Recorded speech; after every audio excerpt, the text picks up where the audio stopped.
I'm TJ Mathewson. Alex stepping in for one of our sick interns today, Brian McLaughlin. Alex making his first full game debut here today. Glad to have him on. And, Alex, today the Red Sox are coming off of an emotional win yesterday. What a come-behind victory.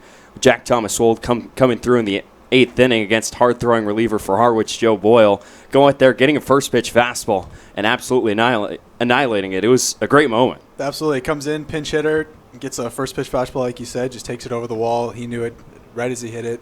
It's a great feeling for him to run the bases like that, knowing that he's put his team on top, 5-4, bottom of the eighth.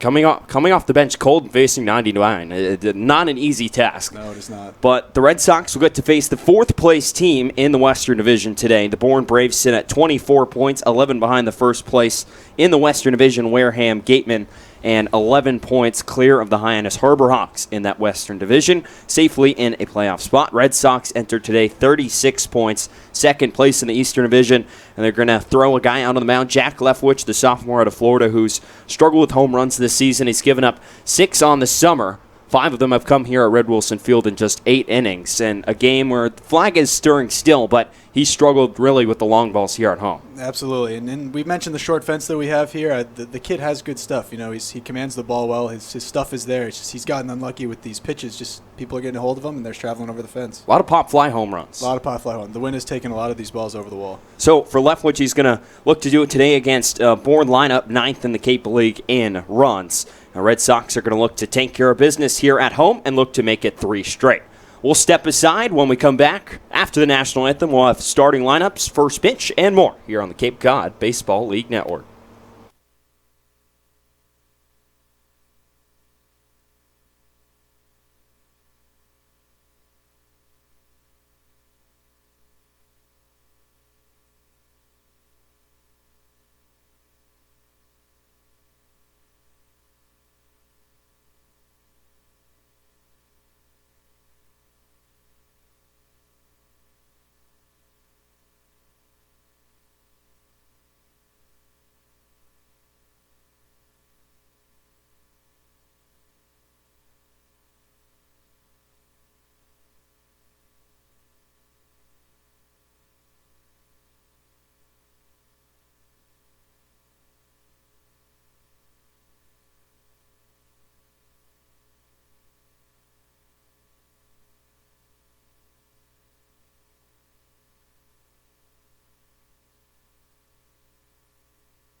Anthem is sung, and we're just about ready to get underway here on a sunny Tuesday evening in South Yarmouth. TJ Mathewson and Alex Chapman here with you for the Whitey Red Sox hosting the Bourne Braves. Jack Leftwich out and tossing on the mound. Here is the lineup he will face, sent out by Harvey Shapiro. It'll be the shortstop and all-star for the Braves, one of 5 for Bourne. Cody Morissette out of Boston College to lead it off. Then Xavier Warren, the third baseman, will bat second, and Cade Beloso will be at first.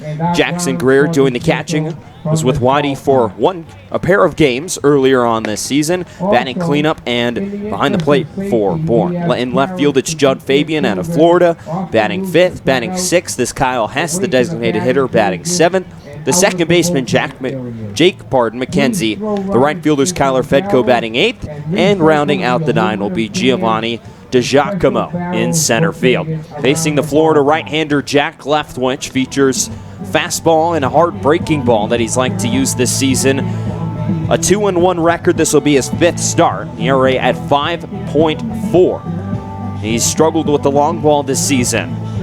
And the only 2 times he's pitched at this ballpark here at home, he's struggled. 5 home runs in 8 innings pitched. Coming off a season at Florida, he went 6-5, a 5.31 ERA in 13 games and 13 starts, 62 2/3 innings, 62 strikeouts, 18 walks. He allowed hitters to hit 273 against him. Up here on the Cape, he struck out 19 and walked 5. He's been around the strike zone.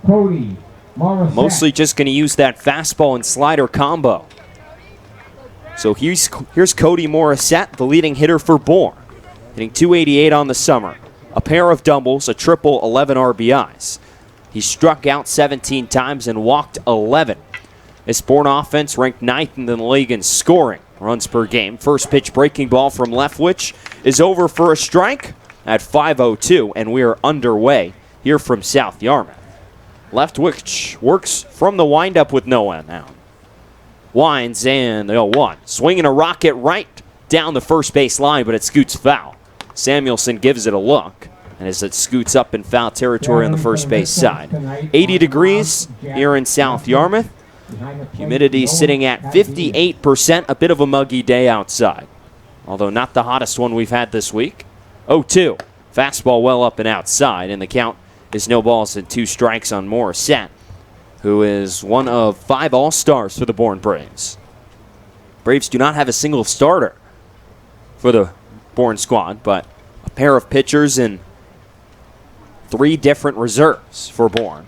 1-2, swing and a grounder over towards second base. Gavin Dugas will field and make the easy throw over to first for out number 1.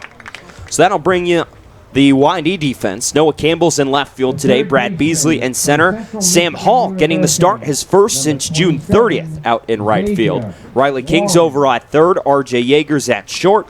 Gavin Dugas is at second, and Tate Samuelson is at first. Noah Cardenas will be behind the plate for YD today, catching Jack Leftwich. So here's Xavier Warren, the third baseman. First pitch, swing and a pop-up. Shallow right field, just off the infield dirt. Gavin Dugas calling for it about 5 feet or so out onto the outfield grass. He's there, and he'll make the catch for a quick out number 2. So Leftwich quickly around the strike zone. Cade Beloso out of LSU. Number 34, Cade Beloso. 278 hitter, 4 doubles, a home run, and 2 RBIs for him. Teammates with Gavin Dugas at Louisiana State. He bats left-handed. Right-hander Leftwich looking to go through a 1-2-3 first inning. First pitch from Leftwich. Breaking ball, there's the slider. It's called a strike on the outside corner, and it's 0-1. This Bourne offense, 9th in the league in runs, I mentioned, 7th in average, but near the bottom in every other offensive category. 0-1 on the way. Fastball, called a strike on the outside corner, it's 0-2. 9th in on-base percentage, 9th in total bases, last in home runs, and they also draw the 2nd fewest walks of any team. Leftwich peers in, and now time is called by Beloso at the plate. They have the 2nd fewest strikeouts, a lot of contact, but not a whole lot of thump. 0-2. Swinging a ground ball towards Dugas at second. He fields, couple steps, throws to first, and it's in time. So teammate retires teammate. Dugas retires his college teammate Cade Beloso, and Dugas records all 3 outs here in the first inning. 1-2-3 for Jack Leftwich as we'll head to the bottom half of the first inning here at Red Wilson Field. No score between the Bourne Braves. YD coming up here on the Cape Cod Baseball League Network.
Back here at Red Wilson Field for the bottom half of the first inning. Harry Rutkowski, an all-star for the Bourne Braves, out and tossing. His warm-up tosses are finished. And here's the lineup he'll face, sent out by Scott Pickler. Sam Hall getting the start in right field and leading off today. Wyatt Young getting a day off. The first start for Sam Hall since June 30th in the field. Brad Beasley in center field bats second. Tate Samuelson, the first baseman, will bat third. Noah Campbell's in left field batting cleanup. Riley King is at third base and batting fifth. The designated hitter and the hero yesterday, Jack Thomas Wold, will bat sixth. Shortstop is R.J. Yeager batting seventh. Gavin Dugas is at second base and batting eighth as Hall fouls the first pitch straight back. The count's 0-1 on Sam. And Noah Cardenas will round out the ninth and behind the plate for YD. So Hall, the Clemson Tiger, just 3 for 20 on the season. First start since June 30th. 1 double and 2 RBIs for him. As the next pitch from Rutkowski over on the outside corner called a strike, and it's 0-2. Hall, a speedy guy on the base paths. He's 2 for 2, stole 2 bags yesterday as a pinch runner. 0-2 incoming. Swing and a line drive, left center field, dropping fast in front of the center fielder, Giovanni DiGiacomo, and Hall's on with a leadoff hit. That's got to feel real good for Sam Hall. He checks in with a base hit to lead off this YD first inning. And a speedy guy is now on the base paths for the Red Sox, and Brad Beasley will step in. And that's great to see there from Hall. We see him work on his swing a lot with Coach Pickler in batting practice, and to see that come to fruition here in the game when he gets to lead off and set the tone for this team, it's a great thing to see. That is Hall's first hit since June 30th. He's had a few at-bats since then, but no hits as Beasley swings at the first pitch, grounds it up the middle and into center field for a base hit.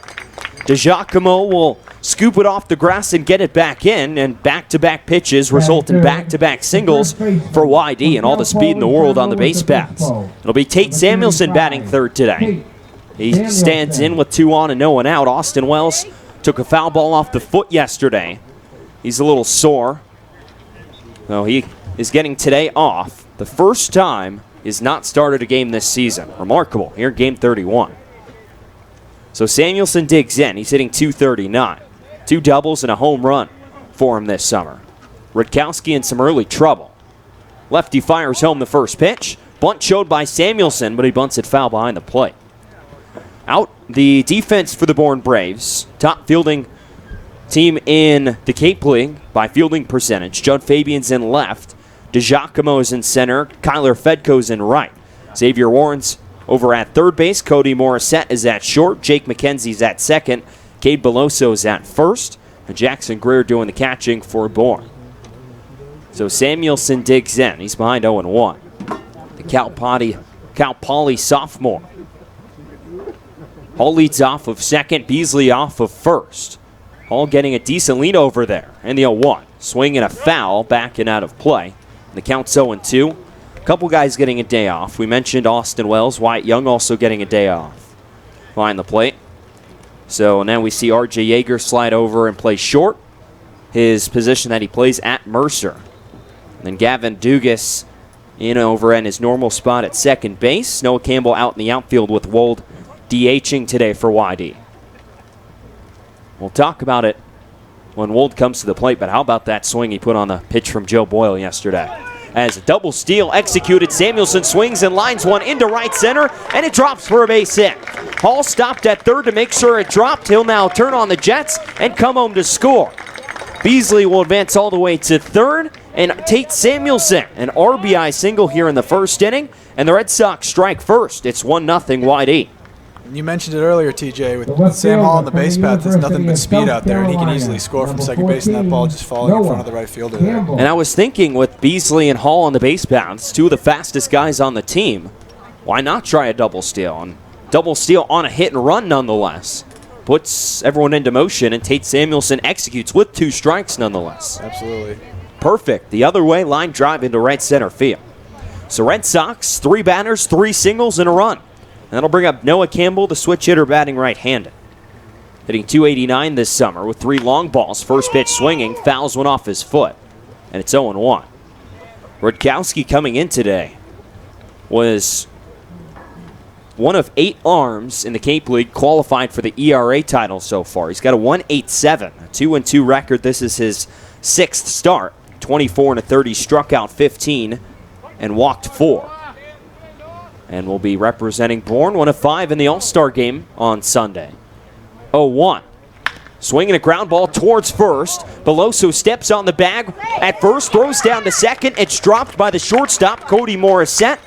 Coming down the third base line on the throw and scoring is Brad Beasley. So the Braves opt to try and go for a double play. The ball's dropped by Morissette at second, needing a tag on Tate Samuelson. And ends up dropping in, allow Brad Beasley to come home and score. And it's now 2-0 YD. So a fielder's choice, 3 unassisted, will drive home a run for YD in the form of Brad Beasley. So here's Riley King, all-star starter and third baseman for the Eastern Division on Sunday. All-star matchup right here. First pitch. Stays upstairs. And the count's 1-0. Just recently as yesterday, King finally qualified for the batting title. Second in the league entering today. .359, staring up at Zach DeLoach of Falmouth at .392. Wyatt Young slipped a little bit down to 4th at .352. 1-0. Swinging a high fly ball to center field. DiGiacomo back, looking up. Stopping right in front of the fence. He's there to make the catch.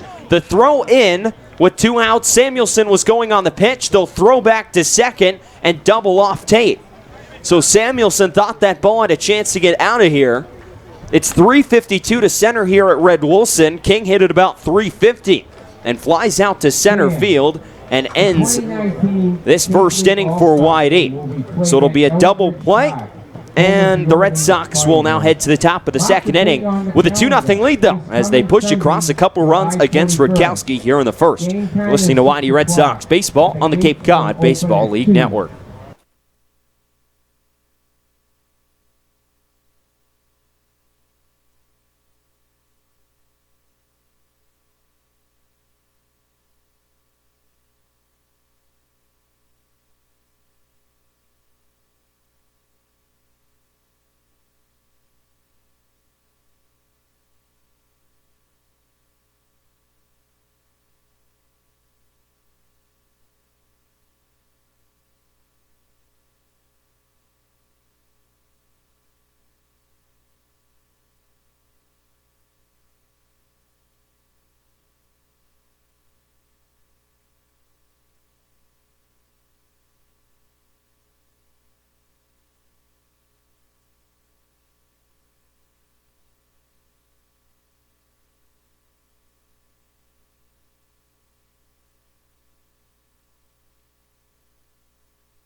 Braves second, the catcher. Top of the second inning here from Red Wilson Field. It's the Red Sox 2 and the Braves nothing. 3 hits for YD in the first 3 batters of this ball game.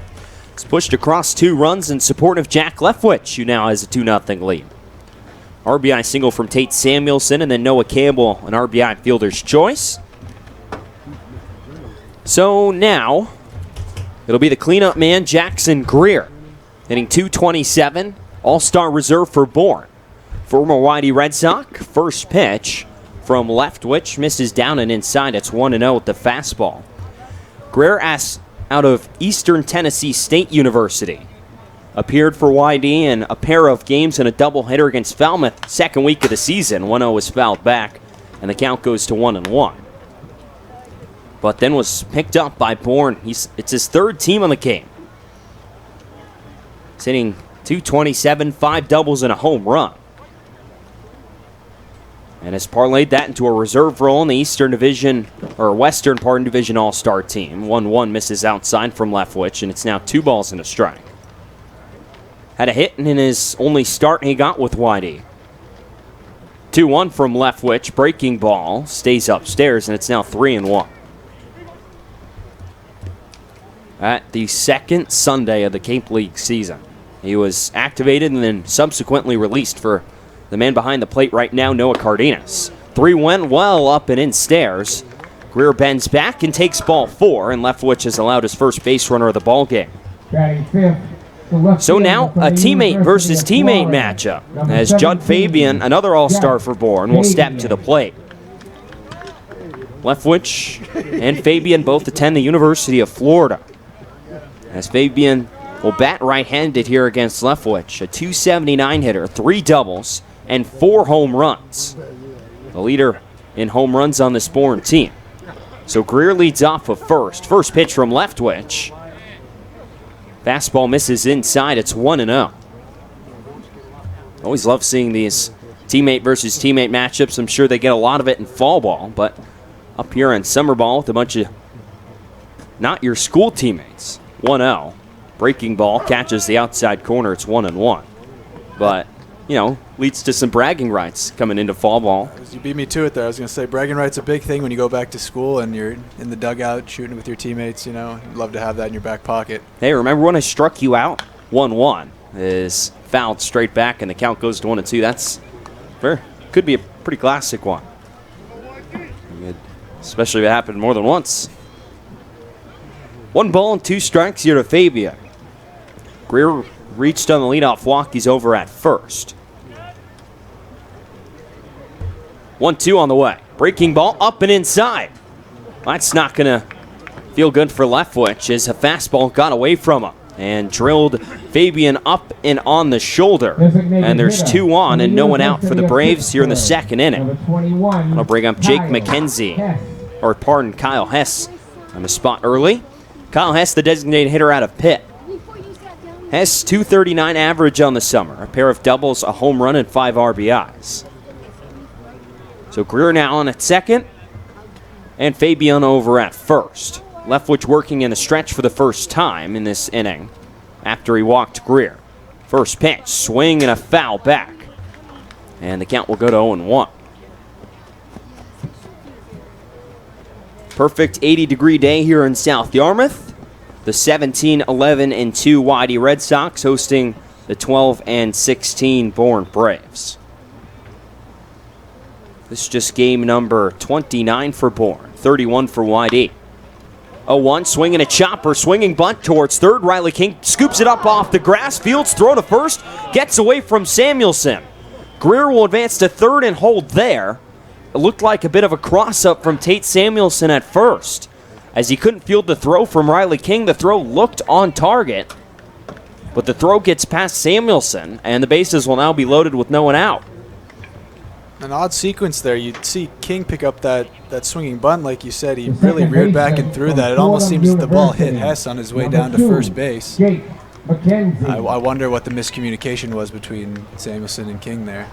It's going to be an E5 on Riley King. These two defenses, YD and Bourne, rank, Bourne first, YD second in fielding percentage. It's the 27th error of the season for this YD group of fielders. As now here's Jake McKenzie, the second baseman out of Fordham. First pitch, breaking ball called a strike, and it's 0-1. Nice to see him get ahead there in the count here. The first two batters of the inning started out with balls to each of them and then happened to get a foul ball in the last at bat. It's nice to see him get a called strike there and really settle in here with the bases juiced. Riley King and Samuelson are playing just behind the base paths at first and third.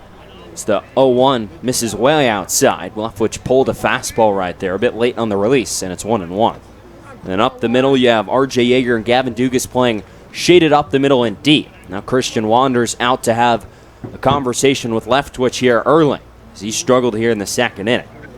The Red Sox, of course, would take 2 outs for giving up 1 run with the 2-run lead, and also only here in the second inning. So TJ Mathewson and Alex Chapman here with you from South Yarmouth. Red Sox got on the board first in the bottom half of the first inning. 3 straight singles from Sam Hall, Brad Beasley, and Tate Samuelson led off this ball game against an all-star for Bourne, Harry Rutkowski, and then also an RBI fielder's choice from Noah Campbell. Let's put Whitey up 2-0. Wanders has said all he needs to say. And we'll stroll back to the Red Sox dugout on the third base side. So here's Jake McKenzie, second baseman. Awaits the 1-1. Fastball fouled straight back, and the count will go to 1-2. McKenzie on the season, 239, 2 doubles, a triple, a home run, and 4 RBIs. He's 5 for 5 on stolen bags this summer. In fact, that's 5 of the 7 that Bourne has stolen this entire summer. They're just 7 for 17 on stolen bags this summer. 1-2 misses well outside. We'll even up the count at 2 balls and 2 strikes. For comparison, the Red Sox, who rank 3rd in stolen bases, have stolen 33 more bags than Bourne this year. They're 40 for 54. Leftwich trying to put away McKenzie here for the first out of the inning. Right-hander sets, and the 2-2. Fastball buzzes McKenzie upstairs. Misses above the letters, and the count will go full. Trying to change the eye level of McKenzie, but doesn't get the Fordham product to chase after it. So 3 balls and 2 strikes. A walk brings in the first run of the game for Bourne. Jack Leftwich would love a ground ball or strikeout right here. 3-2 on its way. Fastball swinging a pop-up. Foul territory, and it drifts foul behind home plate and out of play. We hear it thump, actually hit the roof right above us.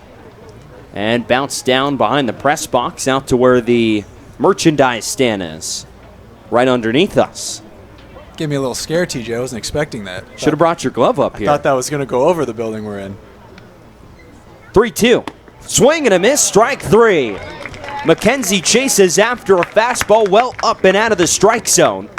So the second time Leftwich goes up there with a fastball with 2 strikes, he gets McKenzie to chase for the first out of the inning. And now Kyler Fedko will step to the plate out of UConn. Kyler, the brother of Christian Fedko on Harwich, the second baseman for the Mariners, will be an all-star, the starting second baseman for the Eastern Division, but his brother's in the West. He's hitting 159, 3 doubles, and 2 RBIs for him this summer. First pitch from Leftwich. Fastball way upstairs. It goes all the way to the backstop past Cardenas. A miscommunication there. The run will trot home and score in the form of Jackson Greer. So a wild pitch from Jack Leftwich just sails a fastball to the backstop. And it's now 2-1 YD. I don't know if it was a miscommunication there, as the two are now having a conversation, Cardenas and Leftwich. You saw Leftwich come to the plate to get the ball, and he put his hands out confused, as if Cardenas was on the different page that he was. Cardenas looked like he was set up outside, but that fastball sailed high and in. So now a run in for the Braves here in the top of the second. Runners will advance now to second and third, Fabian to third, and Hess to second. There's not been a hit recorded in this inning. A walk, a hit by pitch, and an E5. So self-inflicted damage here for YD. 1-0. Breaking ball misses away, and it's now 2-0. Alex, with that foul ball, we haven't had any issues with the roof yet. Thank goodness. have to catch it if it comes through the ceiling. Unlikely. I'm ready. You're ready. I'm ready. I'm glad you are. You'll have to protect me, though, if anything goes wrong. I got it on this side. You got to cover that end of the room. You got a bit bigger part of the room as the 2-0 will catch the outside corner of fastball. It's 2-1. Show that range off. A lot of breakables over here I got to protect, Yeah. A lot of valuables. A lot of valuables up here in the broadcast room. Maybe the most valuable possession right behind us, the air conditioning. Oh, absolutely. Left foot sets out of the stretch from the first base side. 2-1. Fastball right down Main Street. Called strike 2, and it evens up at 2-2. So Leftwich a strike away from getting his second strikeout in a row. Sophomore out of Florida has struck out 19 and 18 in a third innings this summer so far. Also had about a strikeout an inning at Florida this season. 2-2. Fastball cut on and fouled back. And the count will stay even at 2-2.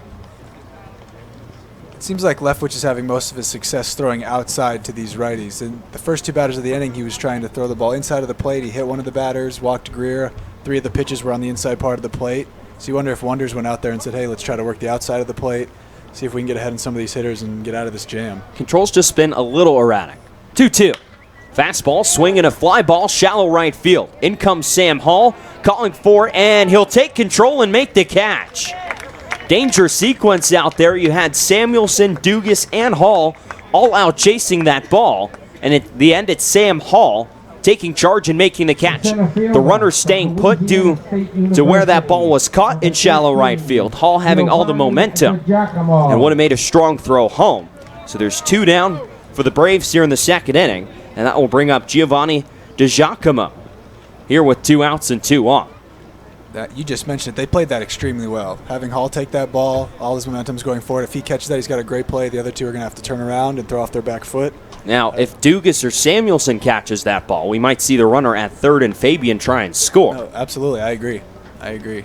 But with Hall taking charge of that, could wound up, make a strong throw. First pitch breaking ball to DiGiacomo over on the outside corner. It's 0-1. DiGiacomo, LSU Tiger, hitting .217 this summer with a double. Has yet to drive in a run. He's got 2 chances out there on the base paths. SEC matchup here, Florida and LSU. 0-1 on its way from Leftwich. Breaking ball, swung on and missed. And the count's now no balls and 2 strikes here on DiGiacomo. First 3 batters of this second inning all reached without recording a hit. That would load the bases with no one out. A run is scored on a wild pitch. But a strike away is Jack Leftwich from getting out of this inning. There it is. Fastball in the outside corner, called strike 3. 3 pitches, and Giovanni DiGiacomo is set down on strikes as Jack Leftwich gets him looking to end the second inning. The second strikeout of the inning and the game for Leftwich. Led to the bottom half of the second frame here from Red Wilson. It's the Red Sox now leading 2-1 over Bourne here on the Cape Cod Baseball League Network.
Thomas Wool.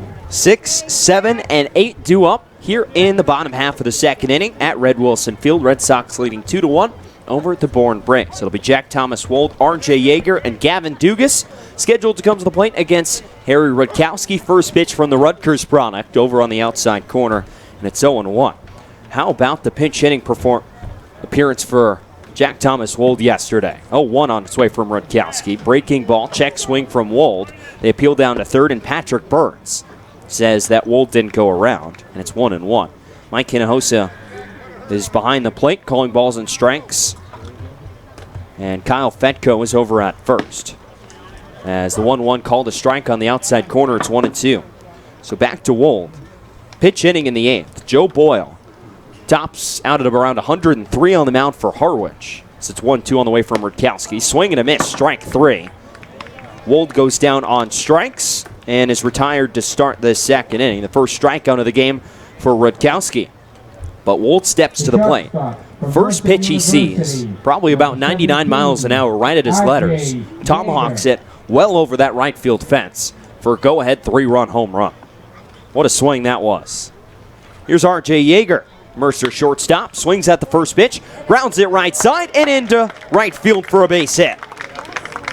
So R.J. Yeager will extend his hit streak to 3 games. He's had a hit in 3 straight ball games. The first time all season he's had hits in back-to-back games. It was the previous 2 games he's played in. Didn't play yesterday, but responds with a base hit here in the second inning. Picking up right where he left off, TJ. He's really gotten hot around this part of the season, and he's showing that he deserves to be in the lineup, and he's playing really well. And about a guy who's worked on a lot of stuff this summer with pick in the cage, pregame. First pitch to Gavin Dugas, swinging a chopper towards third, and it will drift foul. Warren will scoop it out and toss it back to Rudkowski on the mound. A lot of these guys, though, here in the lineup, Dugas and R.J. Yeager, 2 of them, guys who have really been working on stuff with pick pregame. And it's been a frustrating summer for Yeager, hitting under 200 at 175. But is picking it up. Entering today, had back-to-back hits in his last 2 games. First time he'd done that all year. Here's Dugas hitting 125. Yet to have an extra base hit or drive in a run. 0-1. This is a bit low, and it goes to 1 ball and 1 strike. Like you mentioned that these are 2 guys that are working on their swing with Pick, and as a player, it's helpful to remember that Pick has gotten guys to the league, with these tweaks to their swing. So it's hard for them to listen to him and change a swing they've been having their whole life, but in the end, it's got to be beneficial to them as players. Throw over to first, and Yeager's back in time. But, yeah, summer's a grind. It is. You're swinging a wood bat for a full summer. The pitching is as good as it gets, while trying to make adjustments to your swing. As the 1-1 called a strike on the inside corner, it's now 1-2. So it's a lot to handle. And when it finally gets going, game suddenly becomes more fun again. It's always more fun when you're doing well. As a turn and throw to first on the 1-2. And again, Yeager's back in time, but that's not saying these guys aren't having fun. It seems like they're having fun. We've got a good group of guys here on YD, and they seem to be making the most of it. They do. Having a good time here. The weather's great, and they have a lot of time to just hang out, play the game they love. 1-2 the count here on Dugas. The kick, and instead of throw over to first again. And Yeager dives back in time. Interesting, Yeager has only stolen 1 bag this summer. It's 1 for 1. But has gotten 3 throws over to first. It's odd to see. Maybe they're anticipating the hit and run here with Dugas. Like you said, only 1 stolen base. It's odd to see them throw over 3 times in a row. We'll see here on the 1-2. Yeager stays put. Pitch is fouled straight back by Dugas. And the count will stay at 1-2. We saw a double steal hit and run in the first inning. That was with Sam Hall and Brad Beasley on the base paths. 2 speedy guys. Yeager, not saying he's slow, but he didn't swipe 30 bags like Sam Hall did this season at Clemson. 1 ball and 2 strikes here on Dugas. Rudkowski sets. And the 1-2. Breaking ball, swinging, it's fouled back. And the count will go to 1 ball and 2 strikes. Dugas hasn't really been playing every day up here on the Cape. He struggled for playing time this season at LSU in his freshman year. Hurt his thumb this year and was missed almost 2 months for the Tigers. 1-2. Swinging a chopper towards third. Warren will field on a hop. Fire down to second for one. Return throw to first is in time. Bourne Braves go around the horn 5-4 to 3 and retire R.J. Yeager and Gavin Dugas to get Harry Rudkowski out of allowing a one-out single to Yeager here in the second inning. So we'll head to the third inning here from Red Wilson Field. It's 2-1 Red Sox here on the Cape Cod Baseball League Network.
Top of the third inning here from Red Wilson Field. It's the Red Sox 2 and the Bourne Braves nothing. T.J. Mathewson and Alex Chapman here from South Yarmouth. It'll be the top of the lineup due up for the Braves as they face Jack Leftwich for the second time around. Lefty out of Florida kicks and fires the first pitch. Breaking ball is fouled straight back, and it's 0-1. We'd love to see Leftwich attack these hitters here. With a team with the highest hitter hitting 288, it would be nice to see him off base here. 0-1 from Leftwich. The slider called a strike on the inside corner. It's 0-2. Morissette grounded out to Gavin Dugas at second in the first. He did it in the first inning. He was attacking these Braves hitters, but control got a little erratic in the second. A walk, a hit by pitch, then bounced back for a pair of strikeouts. 0-2, swinging a foul. Third base side, it gets out of play. And the count will stay no balls and 2 strikes. The Braves team not high scoring at all. Average 3.5 runs a game. Opposed to the Red Sox averaging well over 5. Leftwich nods yes to Noah Cardenas. And the 0-2.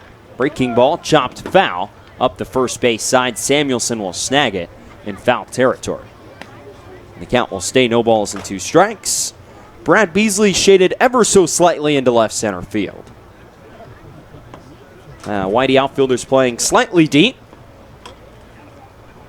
for Cody Morissette. 288, the leading hitter for Bourne. 0-2. Breaking ball just stays outside. And the count will go to 1-2.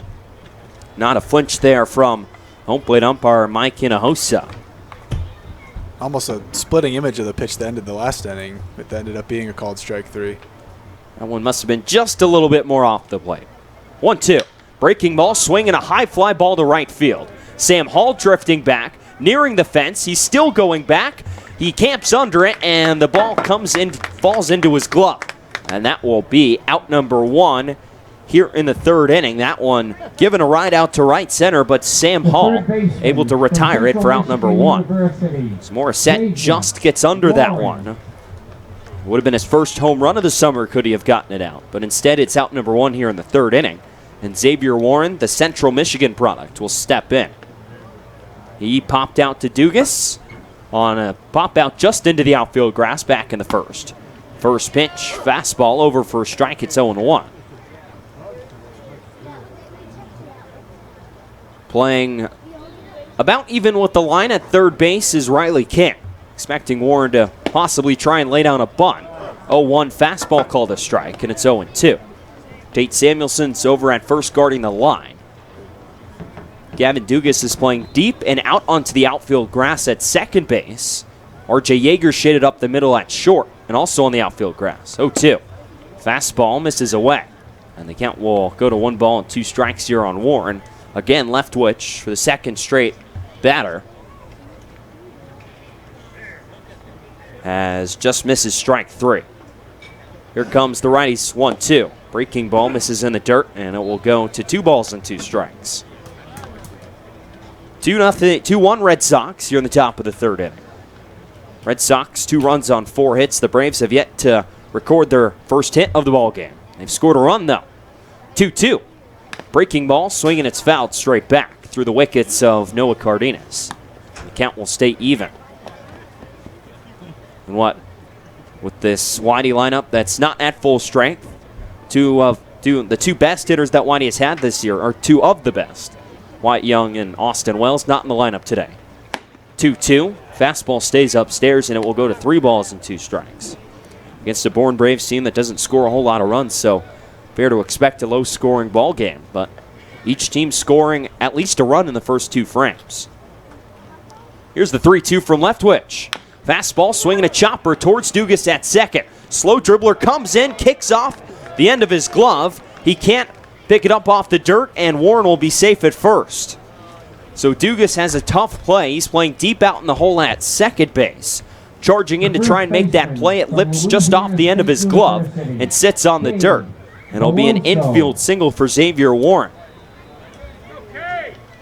The first base hit of the ball game for Bourne will bring up the 3-man Cade Beloso out of LSU. Here with 1 out. And a tough play for Dugas. Just unable to make it. Like you said, he's far deep in the hole there at second base. He had to run a long way to get that ball, trying to turn to make that throw with a quick runner going to first base, and just couldn't make it happen. Leftwich now into the stretch. First pitch misses low. Fastball there spiked in the dirt, and it's 1-0. So now R.J. Yeager shaded even more up the middle, almost behind the second base back. That's leaving the shortstop hole wide open on the left side of the infield. 1-0. Breaking ball called a strike, and it goes to 1 ball and 1 strike here on Beloso, who grounded out to Dugas at second back in the first inning. 4th place Bourne Braves here at Red Wilson Field playing the 2nd place Whitey Red Sox. The 2 matched up earlier this season. A 2-0 win for Whitey. 1-1. Fastball called a strike on the outside corner, and the count's 1-2. We saw Trent Denholm start that game, who went to Team USA and now is home in California. Throw 4 shutout innings, allowing 1 hit. And then we saw John Beller coming out of the bullpen, throw 5 innings, strike out 8 and only allow 1 hit. Turning a throw over to first, Warren back in time. But the best pitching performance we've seen from a Red Sox staff this year. The 2 were just dominant that game. Absolutely. Almost a coming out party for John Beller, if you ask me. His game really turned around after that. 1-2 on its way from Leftwich. Fastball swinging a line drive down the left field line. It's hooking, and it goes foul. Close one down the left field line there, but that one had just enough hook on it to go foul as it skips in front of the Whitey bullpen. And instead of a potential RBI double for Beloso, the count will just stay at 1-2. But in that performance, that was the last time we saw Denholm this year. Finished his Cape League career with 32 2/3 innings without allowing an earned run across 2 seasons with Whitey. 1-2 on its way from Leftwich. Breaking ball misses down and in the dirt. Beloso able to hold up on it, and the count will go to 2-2. Common theme with the YD Red Sox and starting pitchers leaving. 2 great performances, like you said, from Denholm, and then the other day from Ian Seymour before he headed home. Just shutting down opposing teams. One last hoorah. One last hoorah. There goes the runner from first. Leftwich steps off, throws down to second, and it's in time. Warren tried to catch Leftwich sleeping, and, well, it looks like they're going to call a balk on Jack Leftwich, actually. So Warren took off while Leftwich was set in the stretch. Caught him off guard, and it looks like he balked. Probably flinched while his foot was still on the rubber, which will cause the first base umpire, Kyle Fetko, to call a balk on Leftwich. And now Warren's on at second. It seems like Warren or the first base coach would have had to see something to send him like that. Maybe he was already making his movement towards the plate, but from here it seemed as if he had stepped off the rubber when he threw the ball. But that was odd. He just headed off to second base before he even came set. So now Warren will be at second base. In scoring position for Beloso, as now Pick is having a conversation with Mike Hinojosa behind the plate on whether or not that is a balk. And Pick's heard enough, and he's going to walk back to the Whitey dugout on the third base side. It was an interesting play. The throw beat Warren to second. Had Leftwich not balked, Warren would have been dead meat, but instead he forces the balk. So now runner in scoring position for Bourne. 2 balls, 2 strikes here on Cade Beloso. Yeager shaded right behind Warren at second. Leftwich peaks that way, and now will come home with the 2-2. Breaking ball, misses down and inside. Just down and in off the plate. Will make the count 3 balls and 2 strikes. That's the tying run over there at second base for Bourne. Well, that looked good. Leftwich a deep breath. Comes set right at his chest. And the 3-2. Swing and a miss, strike 3. Breaking ball from Jack Leftwich. Gets Beloso to swing over the top of it. The 3rd strikeout of the game for Leftwich. Will set down Beloso. That will bring up the catcher, Jackson Greer. Looked like a possible changeup there from Leftwich. To get Beloso, used his fastball firmly and then break out the changeup to change speeds and get Beloso to swing over the top of it. So now here's Jackson Greer, the cleanup hitter, with 2 outs. First pitch, swing and a miss. Foul tip into the glove of Noah Cardenas. For strike 1, it's 0-1. Greer walked back in the second and scored the only run of the game for Bourne on a wild pitch. Leftwich sets, and the 0-1. Breaking ball misses well away, and the count will go to 1 ball and 1 strike. Leftwich primarily likes that fastball and slider, but we have seen him break out that changeup a few times. It's been effective. Good change of speed for him. The ball just really drops when he throws that changeup as opposed to that hard fastball he has. 1-1 on the way to Greer. There's a changeup, looked like it slipped and missed high, and the count will go to 2-1. And going through a lineup for the second time, you got to show him something different. 2 pitches, we see relievers most of the time with 2 pitches, but they only have to face 3 guys, maybe 6. Leftwich, as a starter, trying to go 5, go through the order a couple times. Got to have more than 2 pitches. 2-1, fastball called a strike on the inside corner, and the count's 2-2. Always important. Best starters always have 3 or 4 good pitches that they can get 3 or 4 times through the lineup. 2-2 on its way. Swing and a miss, strike 3. Fastball blows away Greer for strike 3. And Leftwich strikes out the last 2 batters in the 3rd to keep Warren stranded on second base. The 4th strikeout of the game for Leftwich will send us to the bottom of the 3rd. Here from Red Wilson Field, it's the Red Sox 2 and the Braves 1 here on the Cape Cod Baseball League Network.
UCLA. 9, 1, and 2 due up in the Red Sox lineup here in the bottom of the third inning. Here at Red Wilson Field, Whitey leading 2-1 over the Bourne Braves. T.J. Mathewson and Alex Chapman here with you from South Yarmouth.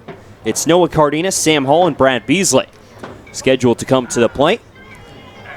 Cardenas will dig in. First pitch to the Whitey backstop, chopped right at home plate. Greer fields it out in front of home plate, throws down to first, and it's off the glove of Beloso. Cardenas will round first, and the ball... Oh, they're going to call... Is that interference? Yeah, they're going to call interference on Cardenas. He was out of the base path, causing the first baseman Beloso to drop the ball and scoot up the first base line, and Cardenas will be out. And Pick is over from his third base coaching box to have a conversation with Kyle Fedko over on at first. That is just another questionable call. You saw Greer behind the plate after the throw was made, pointing to the inside of the bag as if his first baseman had lined up on the wrong side for the throw.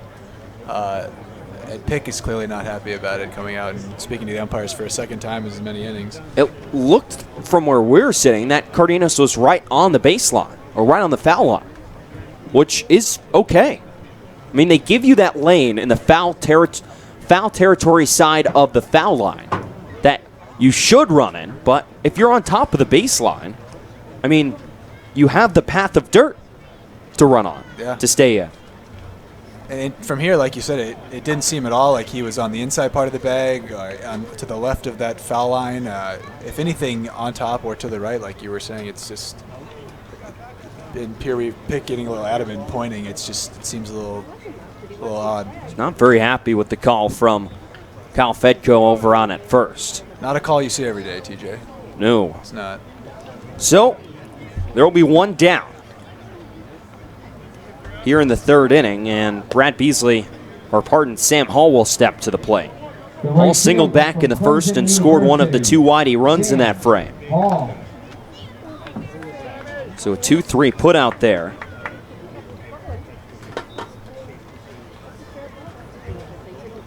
Clemson Tiger batting right-handed will dig in. First pitch from Rutkowski, swing and a miss from Hall, and it's 0-1. And rarely have we seen Pick argue two calls in a game, let alone in back-to-back half innings. First the balk, then the interference call. Here's the 0-1. Called a strike on the outside corner. It's 0-2 on Hall. It'd be nice to see this top half of the order come out swinging again and get some runners on. Maybe get some runs here to extend this lead after those two calls that we've had to deal with in this inning. Top half of the lineup has been responsible for the only two runs. 0-2 misses outside. The count will go to 1-2 strikes. Hall out of Hampstead, North Carolina, attended Topsail High School. A sophomore out of Clemson.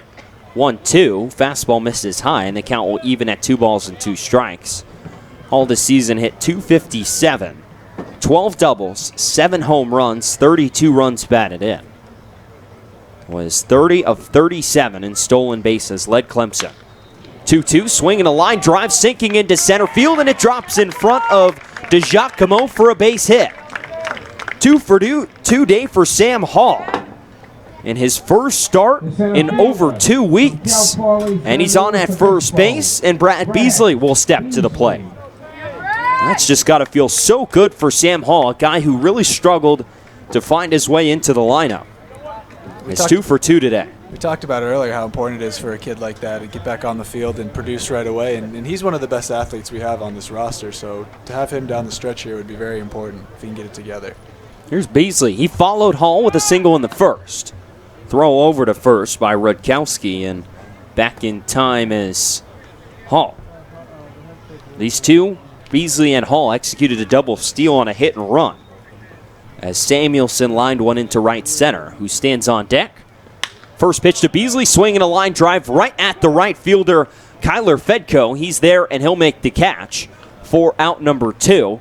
Barely moving a step out there in right field. Hall dances a few feet off of first and then will return to the bat. So 2 down for the Red Sox here in the third inning, and that will bring up Tate Samuelson, who now has a 4-game hit streak for YD. He singled back in the first, drove in one of the two Whitey runs. He bats right-handed out of Cal Poly. First pitch on its way from Rutkowski, the left-hander out of Rutgers. Incoming. Oh, swing and a miss from Samuelson. An off-speed pitch there from Rutkowski, and it's 0-1. Samuelson, another one of those guys working on a swing a lot with pick during BP, and you mentioned the hitting streak there. It's obviously been working for him. He's been very adamant about getting in the cage and working him on the swing. He's been playing almost every day over at first. 0-1. Misses a bit low, and the count will go to 1-1 strike. We've seen him in the outfield a couple times, second base a couple times as well. But majority at first base. Hall leads off of first, held on by Beluso at first. 1-1. Swing and a ground ball towards the third baseman Warren. He knocks it down. Will go the short way to second, and it will be in time. McKenzie there to cover the second base bag, and the throw is in time to get Sam Hall out at second base. Fielder's choice for Tate Samuelson. 5-4 will set down the Red Sox here in the third inning. Goose eggs put up here in the third. We'll head to the fourth inning here from Red Wilson Field. It's the Red Sox 2 and the Braves 1 here on the Cape Cod Baseball League Network.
Jack Leftwich is out to start this top of the fourth inning for Whitey, working here in his fourth frame.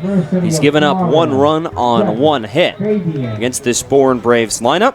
He'll face 5, 6, and 7 for Bourne. Judd Fabian, Kyle Hess, and Jake McKenzie. So Fabian will dig in. He was hit by a pitch by his Florida teammate in Leftwich back in the fourth inning, or back in the second inning, pardon. First pitch, like the changeup, missed inside, and the count will go to 1-0. You mentioned that teammate versus teammate matchup earlier. We'd like to see them go a little longer here after the 2 or 3 pitch hit by pitch in the last at bat. 1-0 breaking ball misses away, and the count's 2-0. Well, Leftwich is behind. He's going to have to throw one over the plate here for Fabian. He's got some pop with 4 home runs this season. 2-0. Swinging a high fly ball, foul territory, first base side. Samuelson giving it a look. He's got a beat on it, and he settles there about 10 feet from the out-of-play line, and he'll make the catch for out number 1. So a foul out on a 2-0 pitch. Not going to like that if you're Judd Fabian. So he'll pop out to start this fourth inning and bring up the designated hitter Kyle Hess. Hess reached on an E5 from Riley King in the second. So 0 for 1. First pitch to the pit product. Bounces in there. Breaking ball from Leftwich and make the count 1-0. Leftwich had a better freshman year at Florida than his sophomore year, as the 1-0 misses and the count will go to 2-0. Leftwich a 4.21 ERA in 81 and a third innings and 84 strikeouts. Was supposed to pitch for Whitey last summer. As the 2-0. Breaking ball, chopped towards first. Samuelson fields on a couple of hops. Will take it to the bag himself, step on the pillow, and that will be in time for out number 2. Bringing up Jake McKenzie, the second baseman. But in that freshman season, he had a 2.53 ERA. Florida's run to the College World Series in 21 and a third innings. His 81 and a third innings as a freshman was most by any Florida freshman since 2014. First pitch swinging from Jake McKenzie, a liner towards Riley King at third, and he stabs it out of the air. And that will be out number 3 for the Braves here in the 4th inning. A bad break there from Jake McKenzie, who smoked it, but right into the glove of Riley King. 1-2-3, Leftwich sets down the Braves here in the 4th inning. We'll head to the bottom of the fray. It's 2-1 Red Sox here on the Cape Cod Baseball League Network. Oh, yeah.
2-1 Whitey as they come to the plate here in the bottom of the 4th inning. 4, 5, and 6 due up in the Red Sox order. Noah Campbell, Riley King, and Jack Thomas Wold. So Campbell will dig in. The switch hitter bats right-handed. First pitch to the second-year Red Sox. Brushes him back, a fastball. Down and in, and it's 1-0. So for 1, grounded into an RBI fielder's choice back in the first. Hitting .289 on the summer. Swings and misses at the 1-1, and the count will go to 1 ball and 1 strike. Switch hitter out of South Carolina. Awesome last year for Whitey. Hit .364. 1-1 to Campbell. Bounces in the dirt and misses low. And the count will go to 2 balls and 1 strike. Played mostly at second base for the Red Sox last summer, as South Carolina wanted him to get some work on the infield. And has played a lot of outfield and DH this summer for Whitey. Bat's still been there. 2-1. Swinging a line drive into right field. Drops for a base hit. Noah Campbell picks up his first hit of the ball game. Lines a pitch the other way into right field. And is now 1 for 2. And will bring up the third baseman, Riley King. And for Campbell, who struggled this year at South Carolina, hitting .239. Doesn't struggle with the wood bat, if at all. This .239 this spring with 6 home runs. And just 19 runs batted in. And he's also walked just 1 less time than he did in the whole spring. First pitch to King misses well up and outside, and the count's 1-0. Not the same story for Riley King. Hit well at Georgia this season, and has been hitting well for YD, the league's second leading hitter. Grounded into hit into a double play back in the first. An interesting double play. It's 1-0 on the way from Rutkowski. Swing and a miss from King, and the count evens at 1-1. It was a fly out to center, and then an 8-5-4. As Samuelson, who was on at second base at the time, was doubled off. Extra throw into third there as well, as Samuelson went all the way around. 1-1. Swinging a chopper up the middle, stabbed by Rutkowski. He'll go to second for 1. Return throw to first is in time to get King. So Riley King grounds into back-to-back double plays and back-to-back at-bats. There's 2 down. There's 2 down for Whitey here in the 4th inning. And that will bring up Jack Thomas Wold, the designated hitter. So a 1-4-3 double play. That will bring up Wold. 0 for 1, a strikeout back in the second. First pitch bounces into Wold, skips away from the catcher Jackson Greer. It's 1-0. Wold a go-ahead 3-run home run in the 8th inning yesterday off of one of the league's premier relief arms in Joe Boyle. Gets a first pitch heater up in the zone and tanked it over the right field fence. 1-0 swung on and missed from Wold. A breaking ball, and it's 1-1. First home run he's hit since opening day in Katuitt back on June 10th. So over a month between long balls. Couldn't have been in a bigger moment. 1-1, cut on and missed by Wold, and the count will go to 1-2. That pitch was up around his letters. Knew he was getting the fastball. Cheated on it and guessed right. 1-2. Breaking ball, swing and a miss for strike 3. Wold has K'd for the second time today, both swinging. And Rakowski, thanks to the double play, faces the minimum here in the 4th inning. Well, it's the top of the 5th here from Red Wilson Field. It's the Red Sox 2 and the Braves 1 here on the Cape Cod Baseball League Network.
Jack Leftwich out for the top of the 5th inning here at Red Wilson Field. It's 2-1 Whitey. 8, 9, and 1 due up in the Bourne lineup. Starting off with Kyler Fedko. First pitch to one of 2 Fedko brothers on the Cape this summer. Misses for ball 1. It's 1-0. Fedko, the brother of Christian Fedko. Seen him a couple times with Harwich. 1-0 on the way from Leftwich. Changeup misses away, and the count goes to 2-0. Fedko has been struggling this summer, 159, with 3 doubles and 2 runs batted in.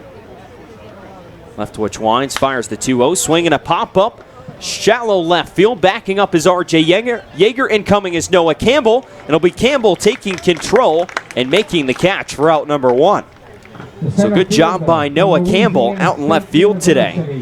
Come in with good speed and call off R.J. Yeager and get that baseball. Before it hit the ground, for out number 1.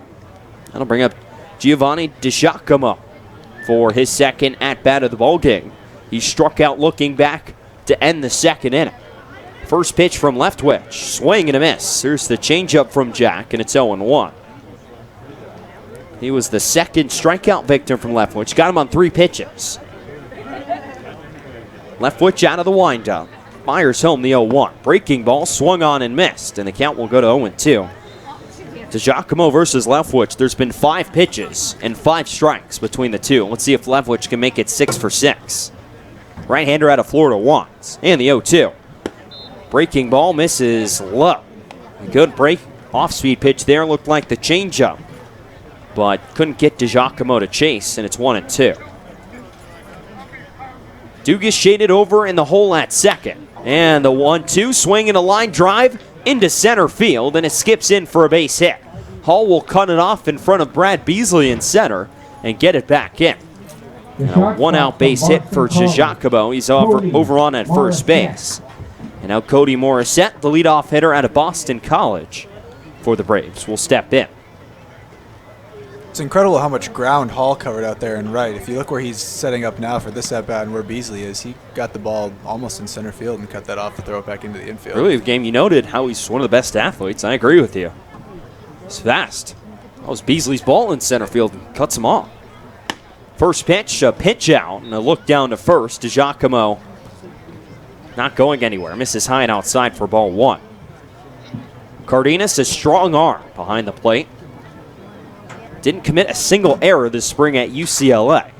They threw out 6 of 12 base stealers. 1-0. There's the slider, and it's a strike on the inside corner. The count will go to 1-1. R.J. Yeager shaded up the middle for Morissette.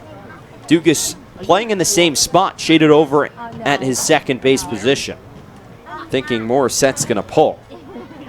1-1. There goes the runner from first. Perfect pitch to throw, and it misses high and outside. Throw down to second is not in time. So the throw from Cardenas, a good one, but just not in time to get DiGiacomo his first stolen bag of the summer for the LSU Tiger. He now stands on at second. Quick tag down by R.J. Yeager at shortstop on a nice throw from Cardenas, just not in time. Absolutely. You're talking about his numbers right before the steal there, and then DiGiacomo just got a great jump. Nothing he could do there. The throw was perfect, like you said.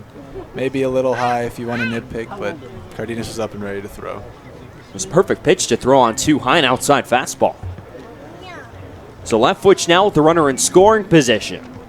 Sets will fire home the 2-1. Slider bends over on the outside corner and catches the zone. And the count will now go to 2 balls and 2 strikes. And this changes the dynamic. No longer a double play gets you out of this inning. Morissette, the Boston College Eagle, digs back in. Leftwich gets the sign and comes set. 2-2 on its way. Swing and a line drive right at R.J. Yeager. Slides and makes the catch at short. Nice range from R.J. Yeager on a slow sinking line drive, going to his right and going into the slide to snag one about half a foot off the dirt and catch it for out number 2. A big second out will bring up Xavier Warren with the runner in DiGiacomo on second and 2 outs. It's a great play by Yeager there. He was holding the runner on at second base, and the ball flared just into that gap at shortstop and third, and he made his way over there, sliding grab, like you said, just inches off the dirt. Warren last time up, legged out an infield base hit. That's left-handed out of Central Michigan. First pitch on its way from Leftwich. Breaking ball, changeup actually, misses away, and it's 1-0. So Warren 1 for 2 today. He bats left-handed, standing at 6 feet, 205 pounds. Leftwich a look back at second, and the 1-0. Changeup again misses low, and the count goes to 2-0. So Warren's going to get a good pitch to hit here with a 2-0 count. Tate Samuelson and Gavin Dugas shaded over on the right side of the infield. Dugas on the outfield grass at second. Samuelson guarding the line at first. Riley King playing even with the bag at third. R.J. Yeager shaded up the middle. Leftwich peeks back at second. 2-0 breaking ball over for a strike. And it's now 2-1. We've seen this shift for more or less most of this Bourne lineup. With Yeager shaded up the middle, Dugas shaded to pull on the middle of the infield. And Tate Samuelson guarding the line at first. 2-1 from Leftwich. Swing and a miss. Got Warren to chase after the changeup, and Leftwich has battled back to make the count even 2-2. So now Leftwich has got 3 options here with 2 strikes. He could go high fastball, he could go slider, or he could go changeup. See what the righty out of Florida chooses to do here. The right-hander will set. 2-2. Swing and a fly ball drifting foul and out of play down the left field side. And the count will remain even at 2 balls and 2 strikes. You know, with the fastball there, TJ in on the hands. Warren just got around a little late to it, was able to foul it off, stay alive in this at-bat. I'd love to see the changeup again from Jack Leftwich here and just drop the bottom out of this ball. You got to swing and miss with it earlier in this at-bat.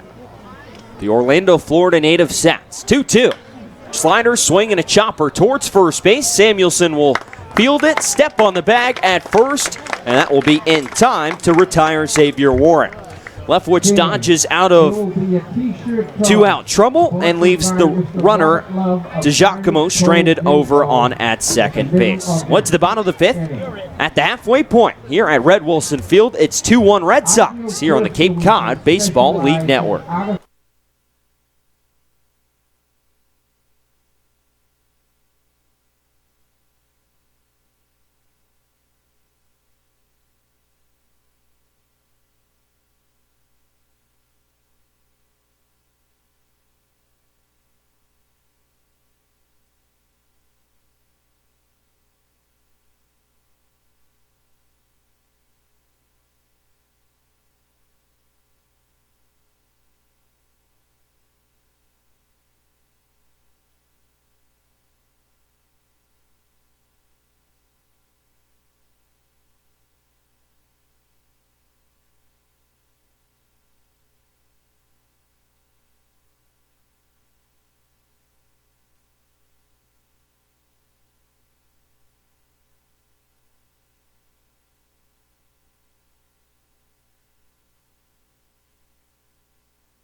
Back here in South Yarmouth for the bottom of the fifth inning, it's 2-1 YD as they will send the bottom third of their order to the plate. R.J. Yeager, Gavin Dugas, and Noah Cardenas here in the bottom half of the fifth frame. T.J. Mathewson and Alex Chapman here with you. So Yeager, who's singled back in the second inning, will step in.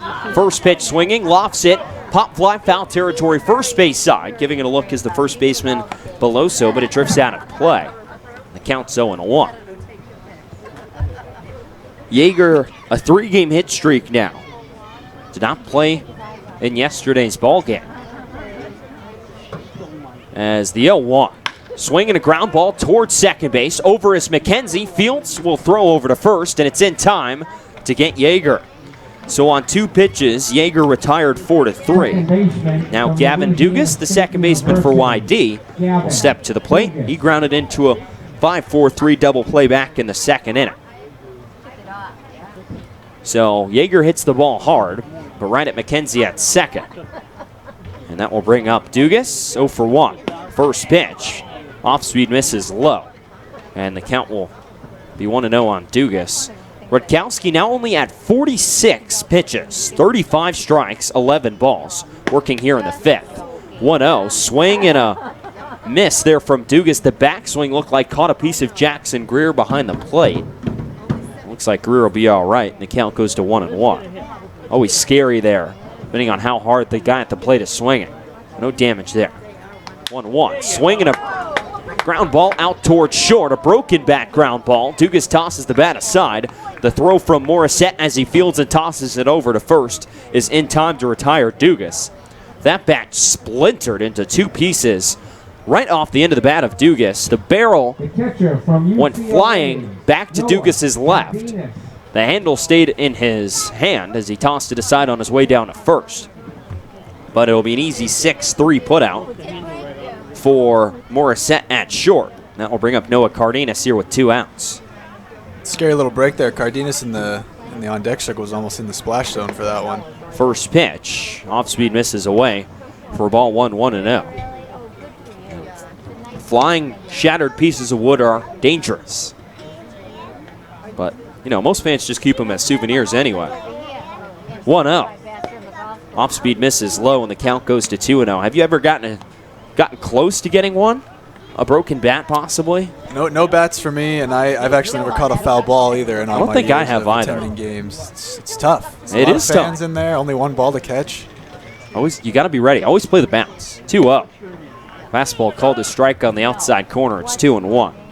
Less people are in the Cape League games. Possibly get one then.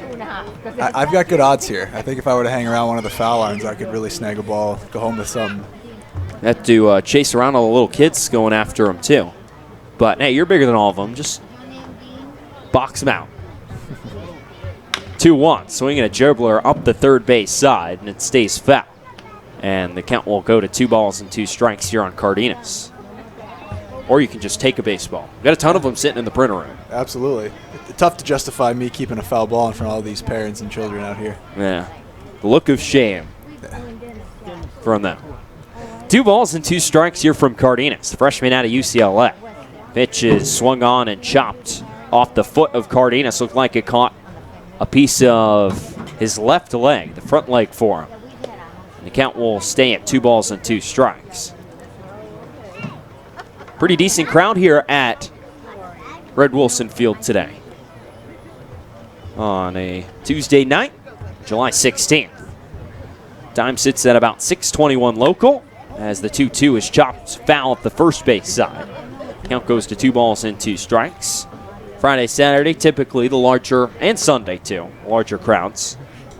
But prime summertime here on the Cape. 4th of July, about 2 weeks ago. Still, streets are packed full of people. 2-2. Misses inside. The count will go to 3 balls and 2 strikes. Roads aren't built for this many people. No, Not at all. not. Built for the other 9 months of the year. So, however long it's going to take you to get somewhere, at about 20 minutes. 3 balls and 2 strikes to Cardenas. Pitch misses inside. Cardenas will jog down to first. He reaches base for the first time today. That will flip the lineup over, and Sam Hall, who's 2 for 2, will stride to the plate. Rutkowski was really trying to hammer that inside corner in that at-bat. You saw 4 straight pitches from him. Inside on the hands to Cardenas. Fouled off 2 of them. The other 2 were balls and allowed him to walk and get on base. So Hall singled in the first, singled in the third. Could possibly single here in the 5th as well with 2 outs. Cardenas over on at first. He's 1 for 1 on stolen bags this summer. First pitch on the way from Rutkowski. Fastball misses inside off the plate. And the count's 1-0 on Hall. Bourne defense playing Hall straight up. Bourne pitching has given up 2 runs on 6 hits here with 2 outs in the bottom of the 5th inning. Red Sox pitching has given up 1 run on 2 hits. 1-0. Called a strike fastball in the inside corner. It's now 1-1.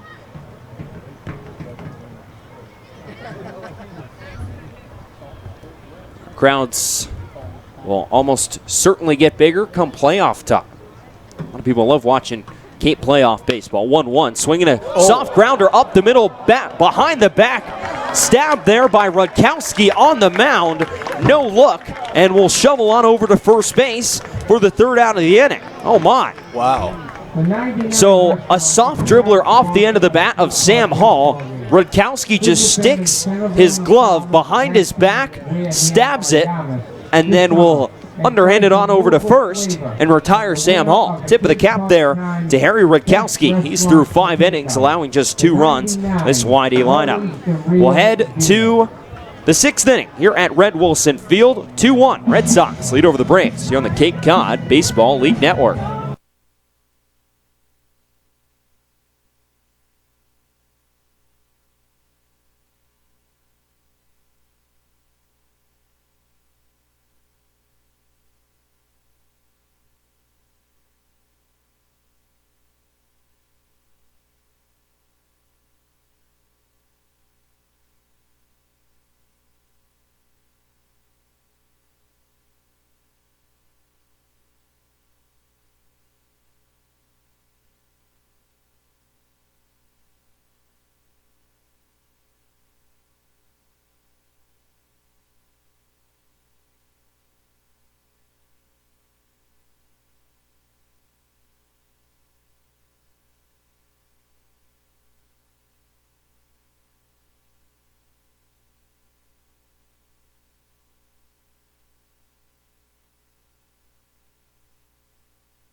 Jack Leftwich's day is done. The right-hander out of Florida finishes his evening 5 innings, 2 hits, 1 run. It was earned, a walk, and 4 strikeouts. He's in line for the win. He'll give way to the Western Carolina Catamount, Jace Walter. The 6'7 righty fires home a first pitch to Cade Beloso. It misses low, skips past Noah Cardenas, and the count's 1-0.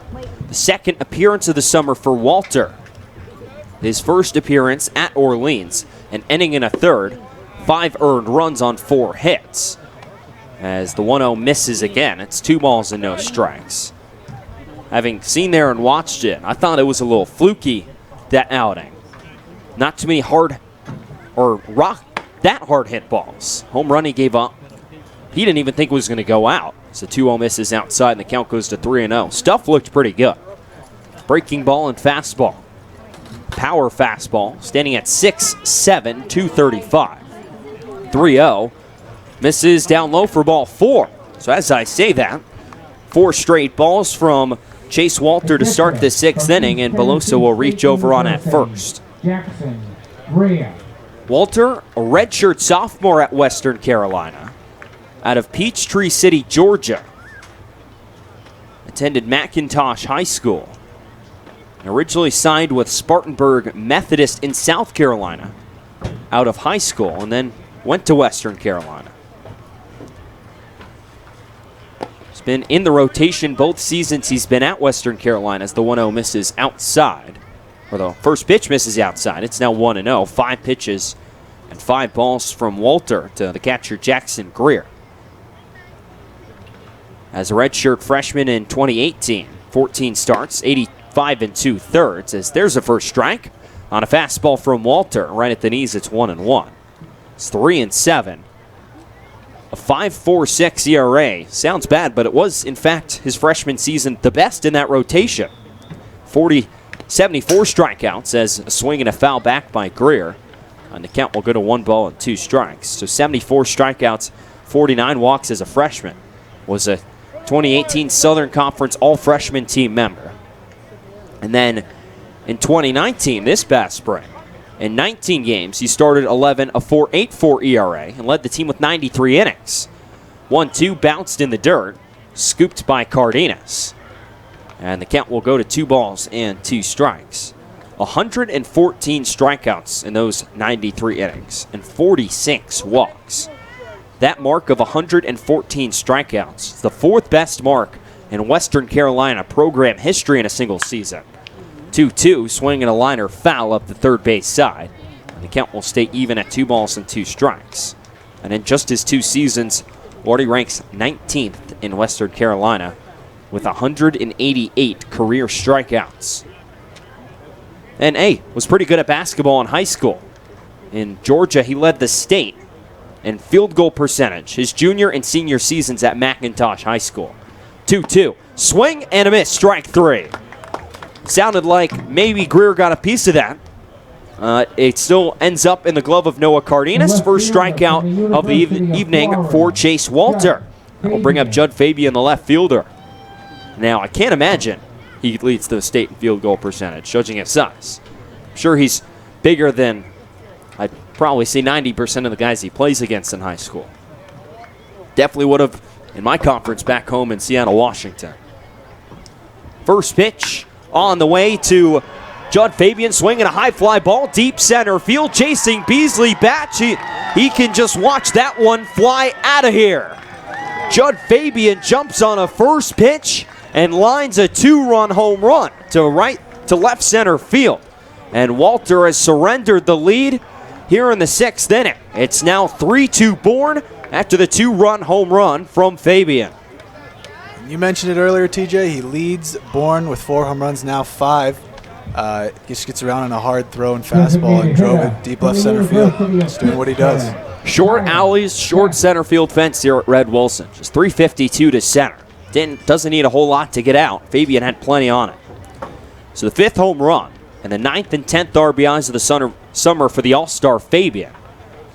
So now first pitch to Kyle Hess. Fastball called a strike on the outside corner. It's 0-1.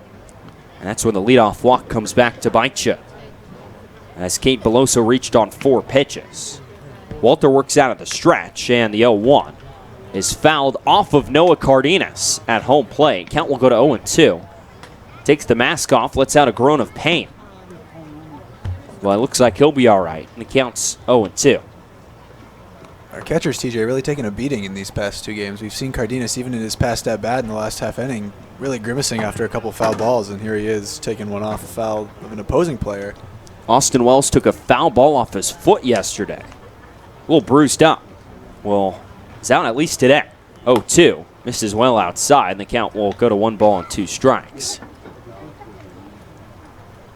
But if necessary, Sam Hall has been doing some drills for a catcher. And if need be, he'd probably step in. 1-2. Swing and a miss, strike 3. Breaking ball from Walter sets down Kyle Hess. The second strikeout of the 6th inning for Walter. That will bring up Jake McKenzie, the second baseman. So the strikeout stuff has been there for Walter. It's now his 5th strikeout here in his 2nd appearance. 2 full innings. So here's Jake McKenzie, 0 for 2 today. Lined out to third his last time up. First pitch, called a strike on the outside corner. It's 0-1. And both strikeouts, TJ, coming from the off speed, and we saw that home run was giving off on the fastball. So it's interesting to see if he relies more on that off speed here with this third hitter. 0-1 misses upstairs, and the count will go to 1 ball and 1 strike. He looks, for the most part, and getting ahead with the fastball early. He's got a firm fastball. Walter sets 1-1. Swing and a foul off the mask of either Mike Canosa behind the plate or Noah Cardenas. And the count's 1-2. So Walter can get strike 3 here. It'll be his 3rd strikeout here in the 6th inning. Already served up the lead, though. 2-run home run to Judd Fabian a batter ago. 2 batters ago. 1-2. Swing and a miss, strike 3. The breaking ball again from Walter.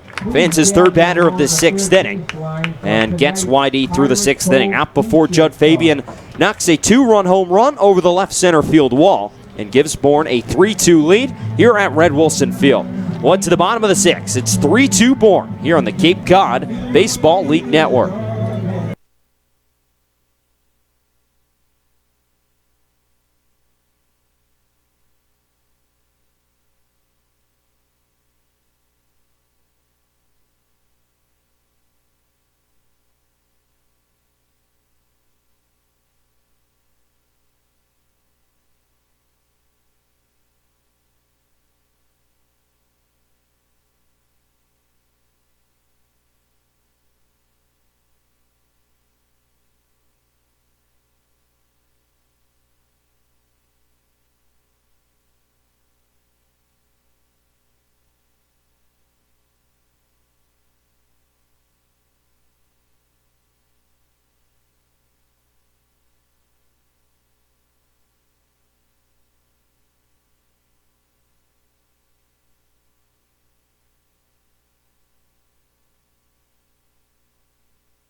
Two, 3, and 4 due up for the Red Sox here in bottom half of the 6th inning. Brad Beasley set to lead it off against the new arm Carl Johnson, all-star for Bourne in the Western Division.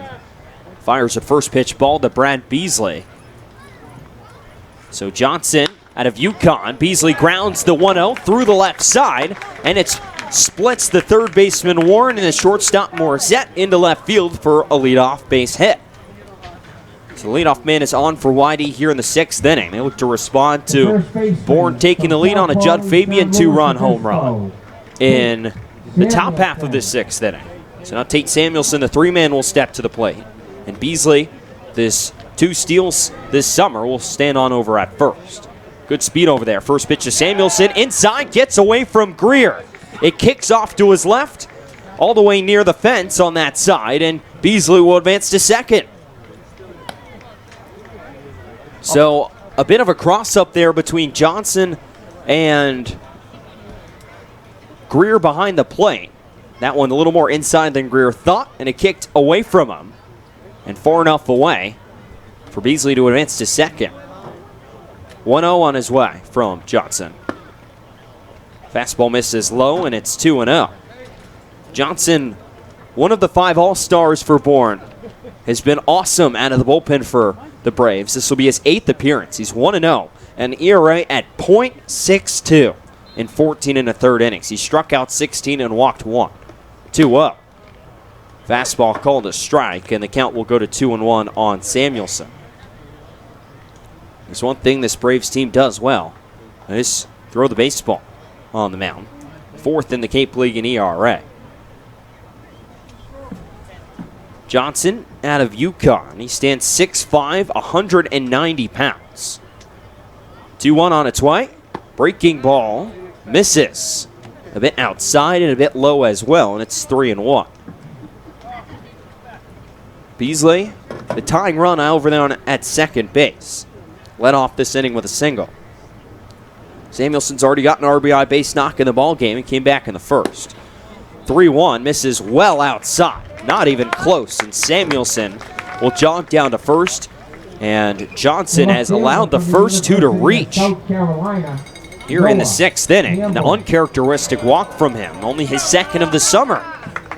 And now the switch hitting Noah Campbell will stride to the plate. He'll bat left-handed for the first time today. As a right-handed hitter with the lefty Rudkowski on the mound, it's 1 for 2. And now, as a left-handed hitter, will step into the lefty box. An RBI to his name, and more out there on the base paths. Runners on at first and second.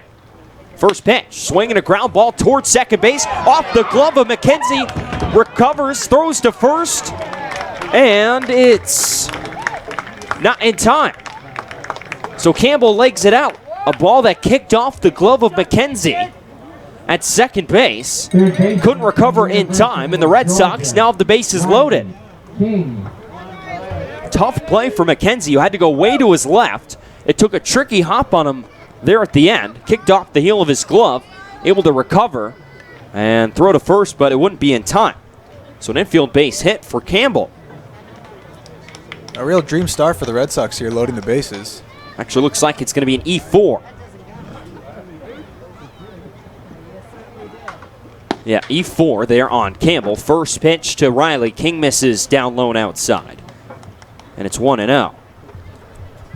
I also scored that an infield single. It's close. It could be so you think Campbell's going to beat it out anyway. 1-0. Swinging a grounder foul, third base side.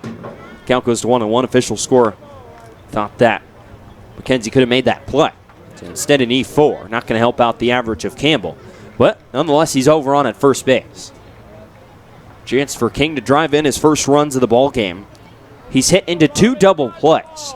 First one of the flyout variety. Second one of the traditional ground ball variety.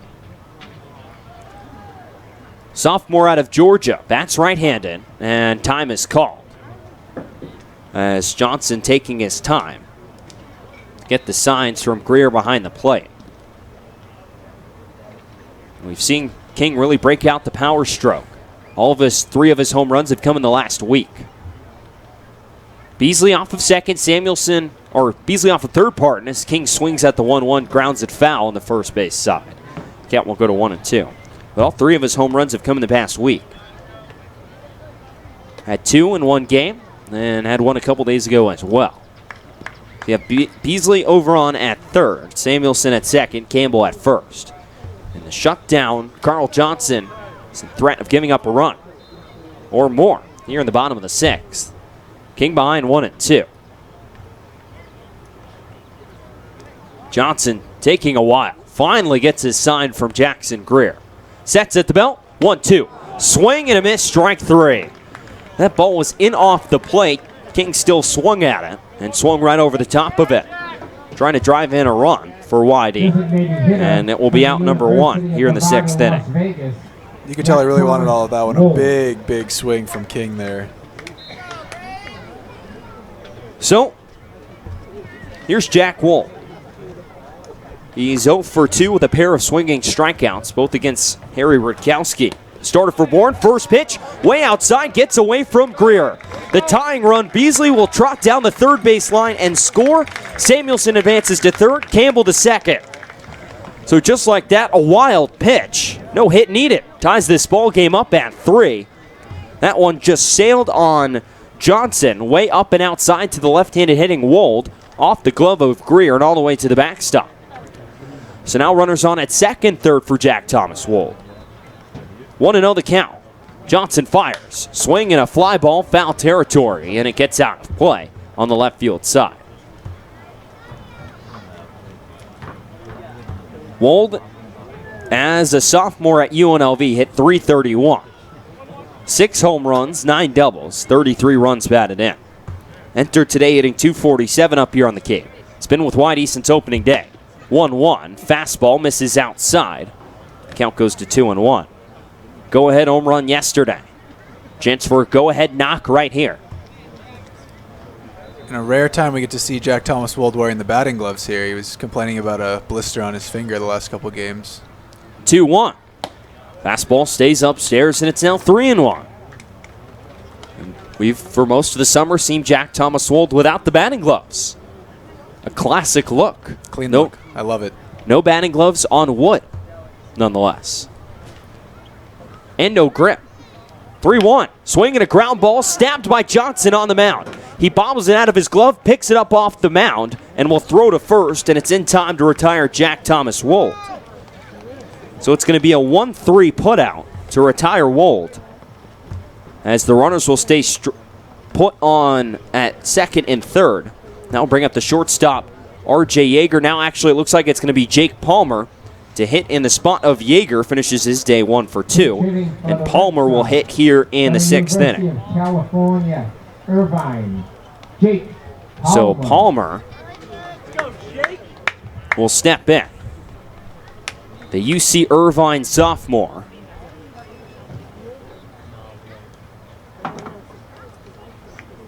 Standing 5'10", 185 pounds.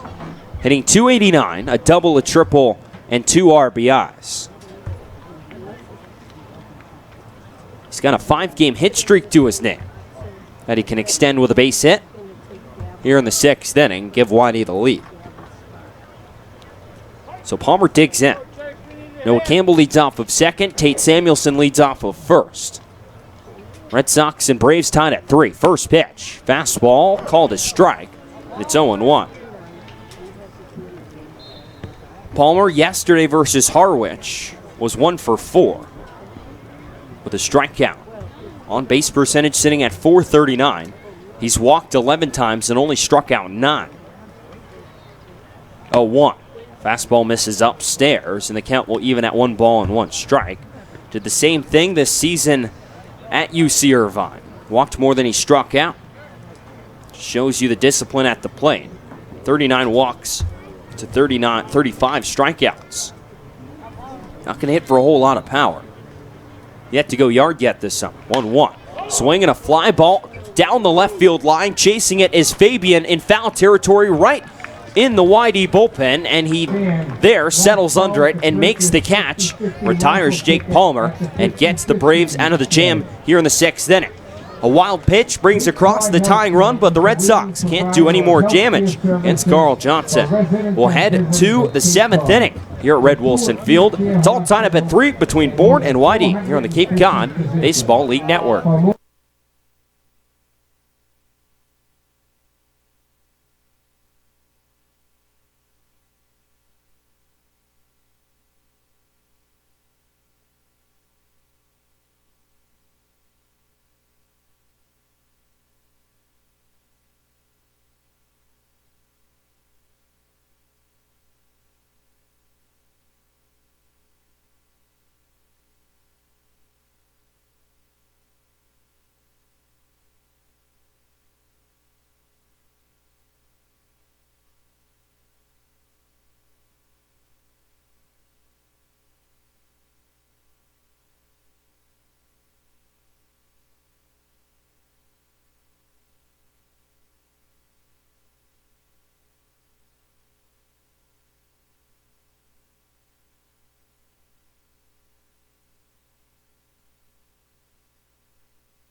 Chase Walter back out to start this top of the 7th inning for YD. First pitch to Kyler Fedko. Stays upstairs and the count's 1-0. Some defensive changes for YD.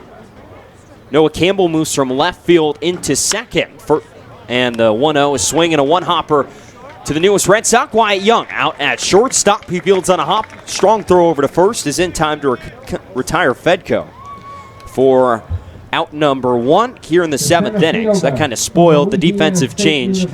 Wyatt Young enters in at shortstop, and Jake Palmer, who pinch hit for RJ Yeager, back in the 6th inning, is in left field now for YD.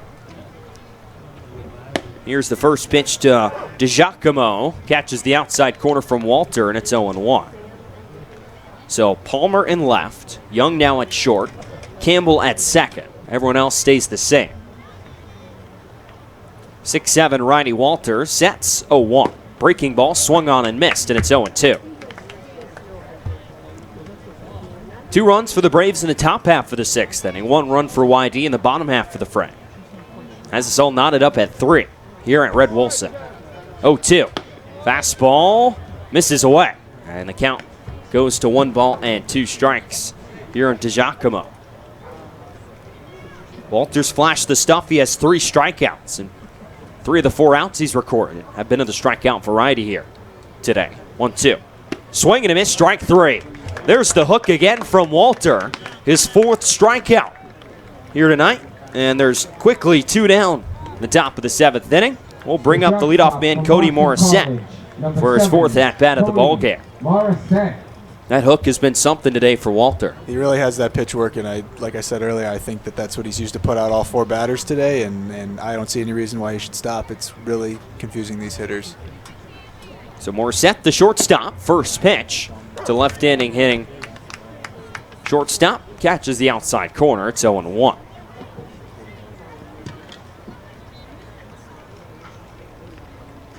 Noah Campbell shaded a little bit over at second. Shading Morissette to pull as the 0-1 is fouled back by Morissette, and the count's 0-2. At the very least, Walters come out throwing strikes here in the 7th inning. He walked his first batter on 4 pitches back in the 6th. Outside of the home run. Retired every other batter. 0-2 misses well outside. And the count will go to 1-2. Similar situation as the last at-bat, setting him up with that outside fastball. Curious to see if he goes back inside with that off-speed here. Get that breaking ball to bend back over the outside corner. 0-2, there's the hook, but doesn't get Morissette to swing at it. And the count goes to 2 balls and 2 strikes. Might double up on it, though. Smart play by Morissette there, not biting on that after watching all of his teammates go down on a very similar pitch. 2 balls and 2 strikes. You're on Cody Morissette at Boston College. 2-2. Fastball misses inside. Looked like Cardenas and Walter weren't on the same page there. Cardenas set up outside, and the pitch ended up on the inside corner. And it just skips past the glove of Cardenas all the way to the backstop. 3 balls and 2 strikes here on Morissette. Walter sets 3-2. Breaking ball, check swing. It's swing and a miss for strike 3. Cardenas fields, throws down to first, and it's in time to retire Morissette. 2 more strikeouts in the frame for Chase Walter. He's now struck out 5 through 2 complete innings here at Red Wilson Field. We're stretching here in South Yarmouth. It's all tied up at 3 between Bourne and YD here on the Cape Cod Baseball League Network.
So Wyatt Young will see his first at-bat of the ball game here in the bottom of the 7th inning. Come in to shortstop in the bottom half, or top half of the 7th inning. Slots in Gavin Dugas' spot, swings at the first pitch from Carl Johnson, lines it into left field for a base hit. So just like that, Wyatt Young gets a pitch on the outside corner. Entered today hitting .352 and lines it down the left field line and drops it in for a base hit. And Wyatt Young is on board to start this 7th inning, and he's the go-ahead run at first. And he knows how to get on base, TJ. We've seen it all season long. He comes up to the plate. You're almost confident that he's going to put the ball in play and find a way to get on these base paths. So now here's Cardenas, UCLA freshman. 9-man for Whitey today. Wyatt Young leads off of first. First pitch on the way. Breaking ball misses low. And the count's 1-0 on Cardenas. I didn't think Wyatt Young would stay on the bench all game. Didn't get the start today. Sam Hall instead slotted in his spot in the leadoff spot. It's done remarkable. Young 5 of 7 on stolen bags this summer. Cardenas had 1-0. Here's the pitch from Johnson. Fastball stays upstairs. Maybe a bit inside as well, and it's 2-0.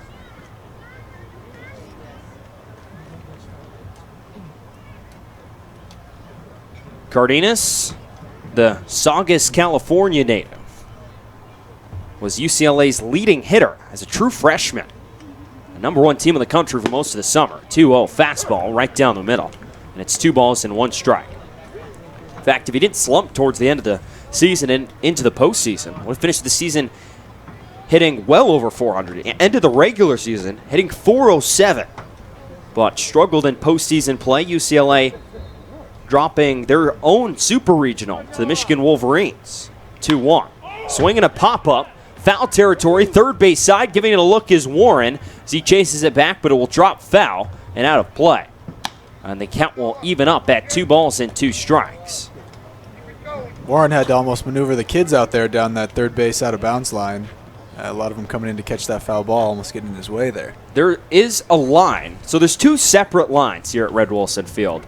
The line as you're going from the foul line in towards the crowd. The first line is the out-of-play line. The second line is the boundary line that the fans shouldn't cross. They cross it anyway to get foul balls.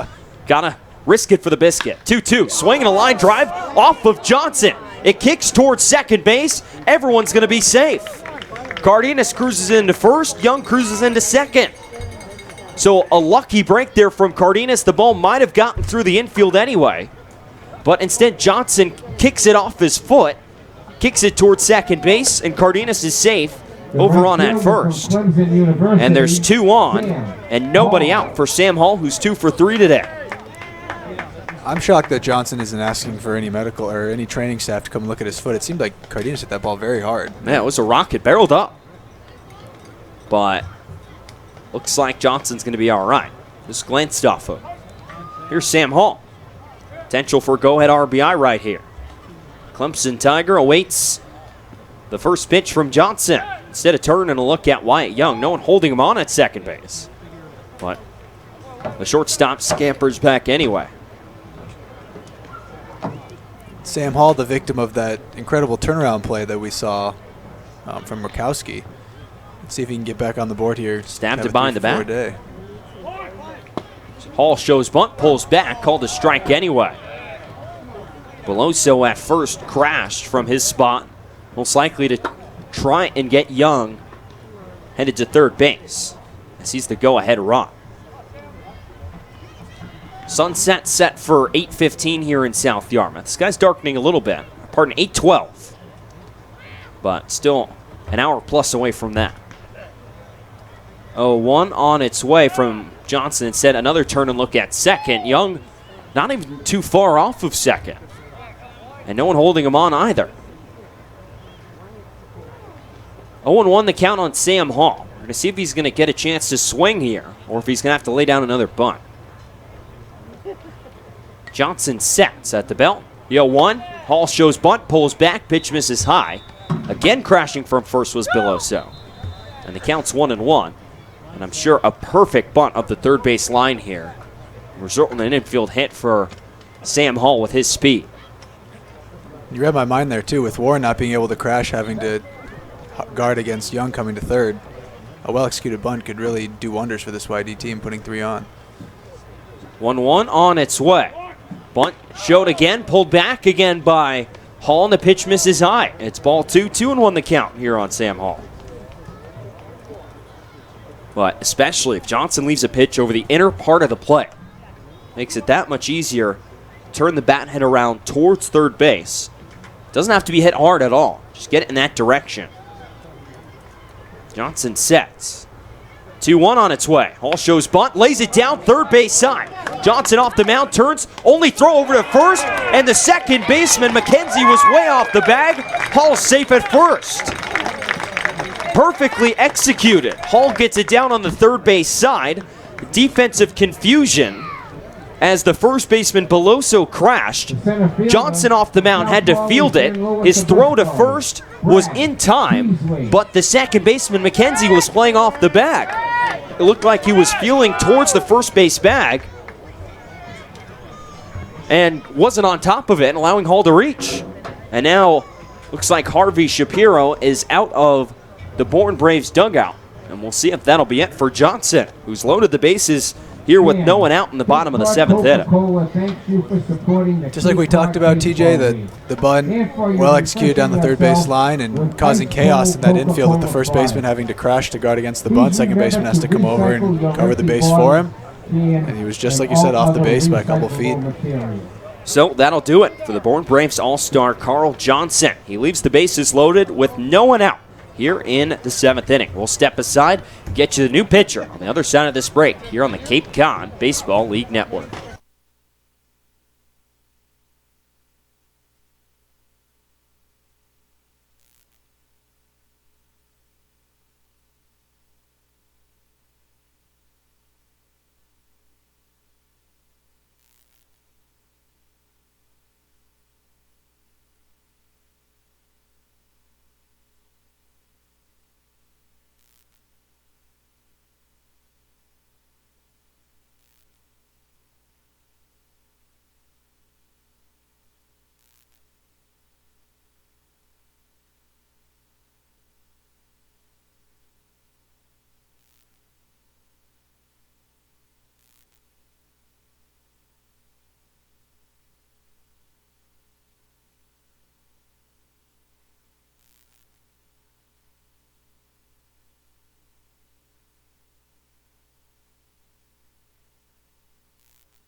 It'll be Tyler Brocious, the junior out of Rhode Island, in relief of Carl Johnson, who went just 1+4 hits, 1 run as of now. He's responsible for all 3 runners on base, 1 walk, and 1 strikeout.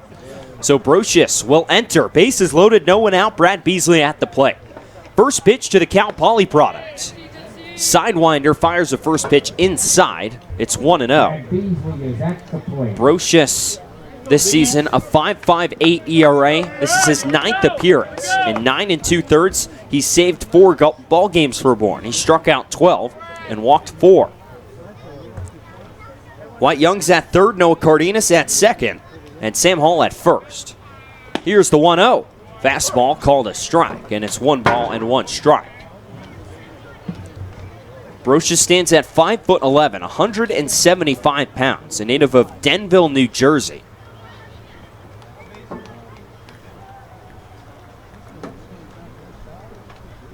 Brocious again set, squatted over, and the 1-1. Swinging a foul back by Beasley, and the count will go to 1-2 strikes. If you're Scott Pickler in the YD Red Sox, you'd love seeing Brad Beasley at the plate here. He's been incredibly consistent these past 4 or 5 games, hitting the ball really well. Love to get him on top of something here and drive the ball into the outfield. The go-ahead run stands 90 feet away with no outs here in the bottom of the 7th inning. Anything into the outfield will most likely score Wyatt Young. Beasley's behind 1-2. Brocious sets. 1-2 on its way. Swinging another foul back. And the count will stay at 1-2 strikes.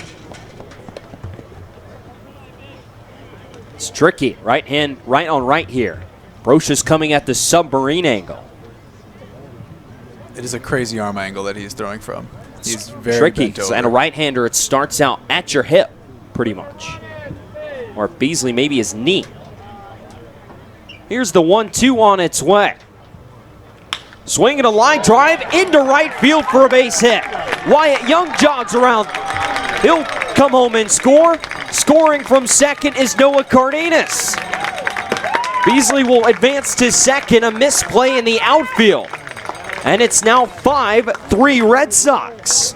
Beasley with 2 strikes. Takes a pitch, goes the other way with it, and records his 3rd base hit of the ball game and drives in 2 runs. It's 5-3 Red Sox here in the 7th inning. Beautiful work by Beasley at the plate there, grabbing the first extra base hit for the Red Sox today, and in a crutch situation, couldn't ask for anything more. Gets 2 runs home, up 5-3. So here's Tate Samuelson. Today singled in the first, grounded into a fielder's choice and walked. First pitch on the way from Brocious. Fastball catches the outside corner for a strike. It's 0-1. And that's just everything you could ask for with 2 strikes. Base hit the other way. Not too hard, not too much. But got the job done. 0-1 on its way to Samuelson from Brocious. Swing and a miss. And the Cal Poly product is behind 0-2. See all 4 infielders in here. I'm wondering if they're going to go home, try to keep this lead within reach. So Johnson, Carl Johnson's line now at 1+ 3 runs allowed. He's responsible for Sam Hall at 3rd right now. 0-2 to Samuelson. Swinging a line drive, sinking into center field. Incoming is the center fielder DiGiacomo. Tagging at 3rd is Hall. The throw in will be not in time. Hall tags up from 3rd and comes home to score. DiGiacomo's throw instead came into short. Might have had some trouble getting it out of his glove. And it's now 6-3 YD here in the 7th inning, and 3 runs across for the Sox. Noah Campbell. I think that would have been an incredibly close play at home there. The outfielder wasn't exceptionally deep rather, and Sam Hall is very quick. But like you said, he did have some trouble getting out of the glove there. So Carl Johnson's line is finally closed. 1+ 4 hits, 4 runs.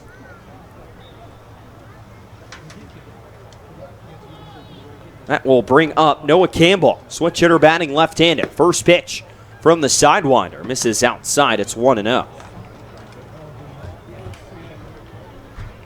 6 runs for YD, half of them coming in this bottom half of the 7th. The break a 3-3 tie. Campbell waving the bat up above his head. Here's the 1-0 from Brocious. Swinging a chopper, foul down the first base side, and the count's 1-1. TJ, you hit on it early in the game. It's the usual suspects, that top half of the order we have, and even seeing Young come in off the bench, just getting on base and having the opportunity to cross the plate. Igniting the offense. Absolutely. We've got these great hitters behind him that come up to the plate and drive them in. And once again, it's Brad Beasley. He's been so good the second half of the season. 3 more hits today. He stands on second base. 1-1 to Campbell. Swinging a line drive foul down the left field side, and the count will go to 1-2. Beasley, a guy that was lower in the lineup, really started heating up. Second-year Red Sox, off to a much slower start this Cape League season than he did last season. Started off red hot, but now really finding his groove at the plate. Not a big power guy, but good gap-to-gap power. Brocious stares in at Greer. Gets his sign. Rhode Island product will sit on the mound. And the 1-2 incoming. Breaking ball misses low. And the count will go to 2-2 on Campbell. The breaking ball there out of the sidearm slide with a lot more horizontal tilt on it than a normal breaking ball would. But that one stayed outside. Campbell awaiting the 2-2 from Brocious on its way. Breaking ball again, fouled straight back.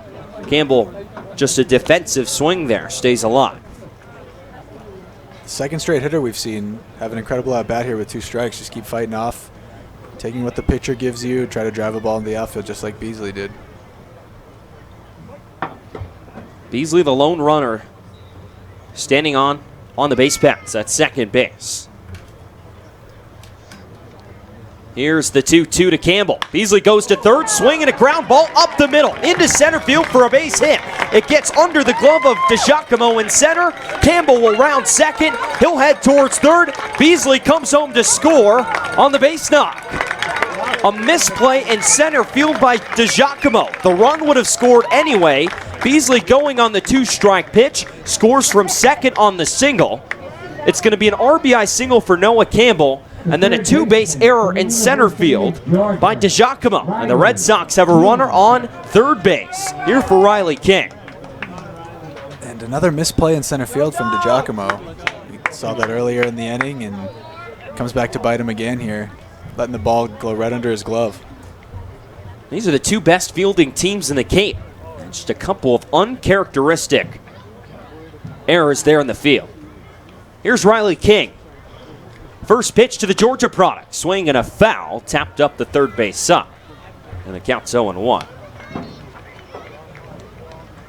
We've seen this a lot from the Red Sox this year as well. The floodgates just kind of open when a couple hitters start to make progress at the plate. We get runners on base. The floodgates, they open. And runs come in bunches. 0-1 the count here on King. Pitch on its way. Swinging a grounder foul up the third base side, and the count will go 0-2 on Riley King.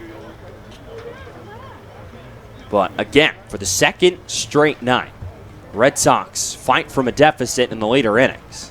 Trailing by 1 in the 6th, the Red Sox tied it with 1 run in the bottom half of the 6th and have exploded for 4 here in the bottom of the 7th against a good Braves pitching staff.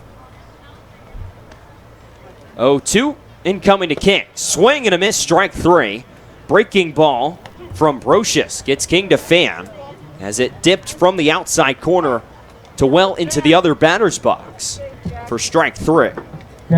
First strikeout of the inning for Brocious.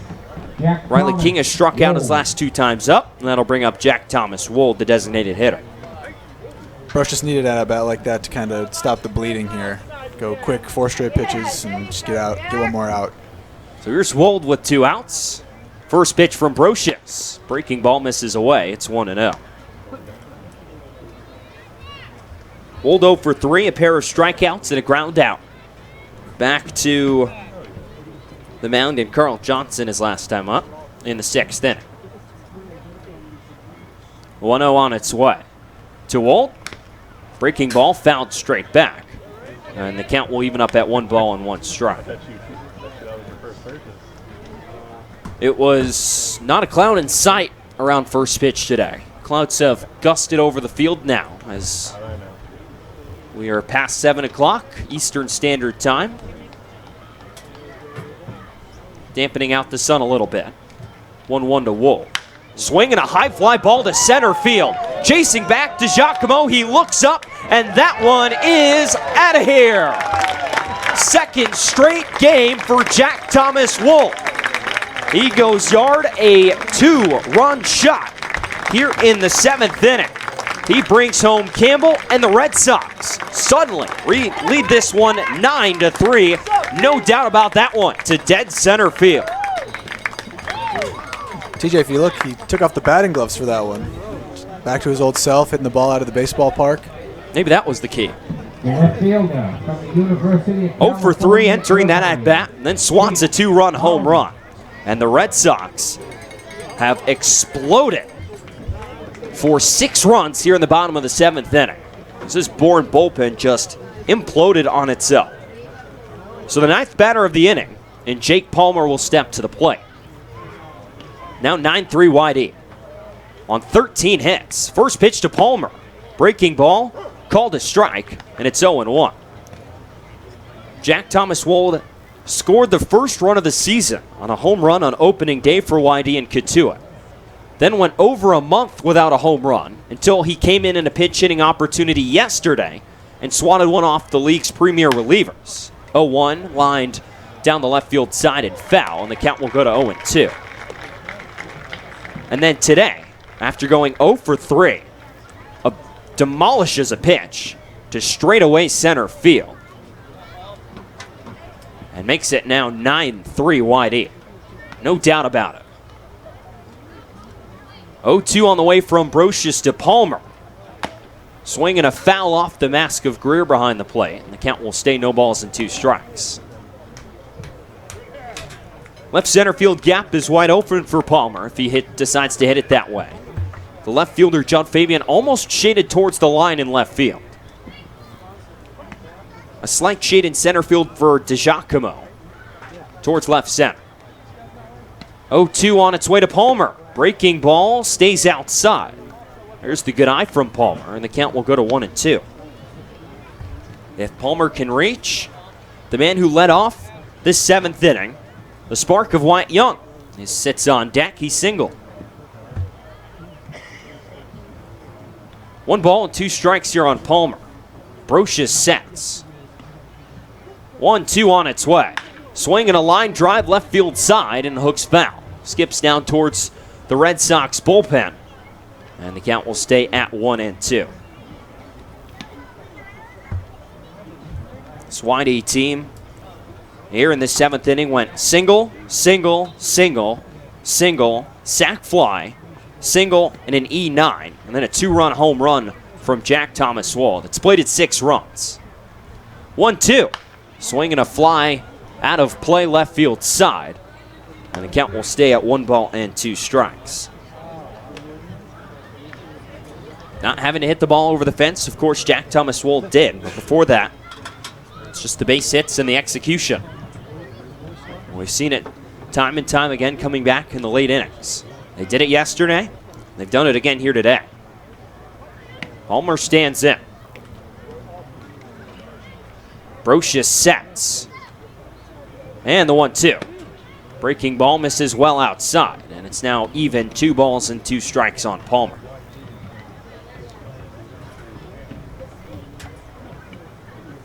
Still a pretty good crowd sticking around here at DY High School, Red Wilson Field.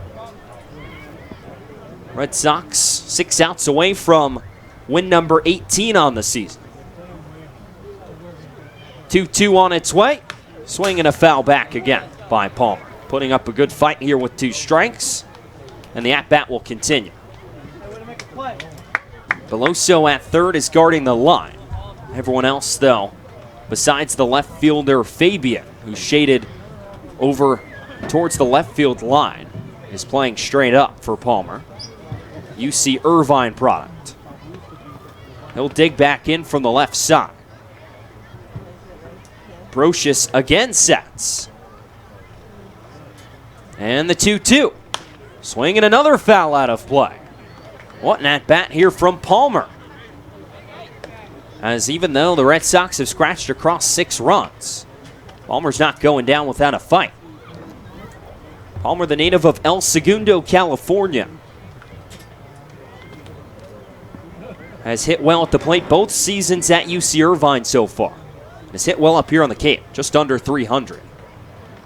2-2. Breaking ball misses low, and Palmer has worked the count full here, 3 balls and 2 strikes. This inning has been going on a while here in the bottom of the 7th. 9th man of the inning at the plate for YD and Jake Palmer. 3 balls and 2 strikes. Brocious taps the foot a couple times, gets the sign. 3-2. Swing and a foul out of play. Again, left field side. The fans over there on the third base side have had their fair share of foul balls to pick from this inning. 3 runs on 3 hits, 2 errors for Bourne. Now 9 runs on 13 hits and 1 error for YD, thanks to their 6-run bottom of the 7th. Brocious sets, fires home the payoff pitch. Swing and a chopper, foul up the first base side. And Palmer just won't go down. Has struck out more than he's walked this season. Came in the 6th inning, flew out to left field. Walked 11 times, struck out 9. Again, the payoff pitch on its way from Brocious. Here it comes. Outside for ball 4. What an at-bat from Jake Palmer. Down 0-2, numerous foul balls, works his way back to 3-2 and draws the walk. And the Red Sox have batted around here in the 7th inning. We've seen some excellent hitting all inning. We talked about Beasley working a count with 2 strikes. Campbell also did the same thing, and now we see Palmer fouling off 4, 5, 6 pitches just to get on base there, keep the inning going. Here's Harvey Shapiro again out of the first base dugout. For Bourne, a new arm jogging in from the bullpen. And that's going to do it for Tyler Brocious. The 3rd different pitcher of this 7th inning will get on the rubber for Bourne. Red Sox with a 6th spot have taken the lead 9-3 here at Red Wilson Field. We'll step aside for this pitching change.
New pitcher will be Sean Harney, the sophomore out of UMass, in now to try and put out the fire here in the bottom of the 7th inning. 6 runs across for the Red Sox after a 15-pitch at-bat. Jake Palmer draws a walk against Tyler Brocious and will end his night. 2/3 of an inning, 3 hits, 3 runs. One of them earned a walk and a strikeout for Brocious. First pitch to Wyatt Young from Harney on the inside corner for strike 1. It's 0-1. So Brocious still responsible for Palmer over on at first. What an at-bat to get Brocious out of the game. So Harney now in, the 6 foot, 185-pound right-hander. And the 0-1 swinging a sinking line drive left center field. It'll drop in for a base hit. Second base hit of this 7th inning for Wyatt Young goes the same direction and drops in another base hit. He's now 2 for 2 today off the bench. And the inning will continue. The 11th man of this 7th inning will come to the plate in form of Noah Cardenas. Noah Cardenas. Harney on the summer, 1-1 record, a 5.92 ERA. This will be his 6th appearance. He started 2 games, 13 2/3 innings, struck out 6, and has walked 10. So here's Cardenas for the 2nd time here at the bottom of the 7th. Palmer a leadoff of 2nd. Young a leadoff of 1st. And the first pitch on the way to Noah Cardenas. Fastball misses away, and it's 1-0. This inning, a while ago, started with a Wyatt Young single, and then the floodgates just open. 6 runs later, the Red Sox are up 6, 9-3 here at Red Wilson Field. They've jumped all over this Bourne Braves staff. 1-0 on its way to Cardenas. Fastball called a strike. And the count is now 1 ball and 1 strike. It's no fluke, TJ. We've seen incredible hitting, patient hitting. Like I said earlier, taking what the pitcher is giving you. It's no fluke. These Red Sox are hitting really well this inning.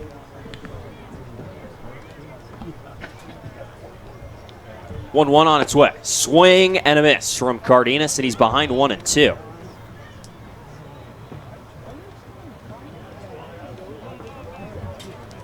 Red Sox have put up a 6th spot here in the bottom of the 7th inning. Cardenas, the freshman out of UCLA, will dig back in.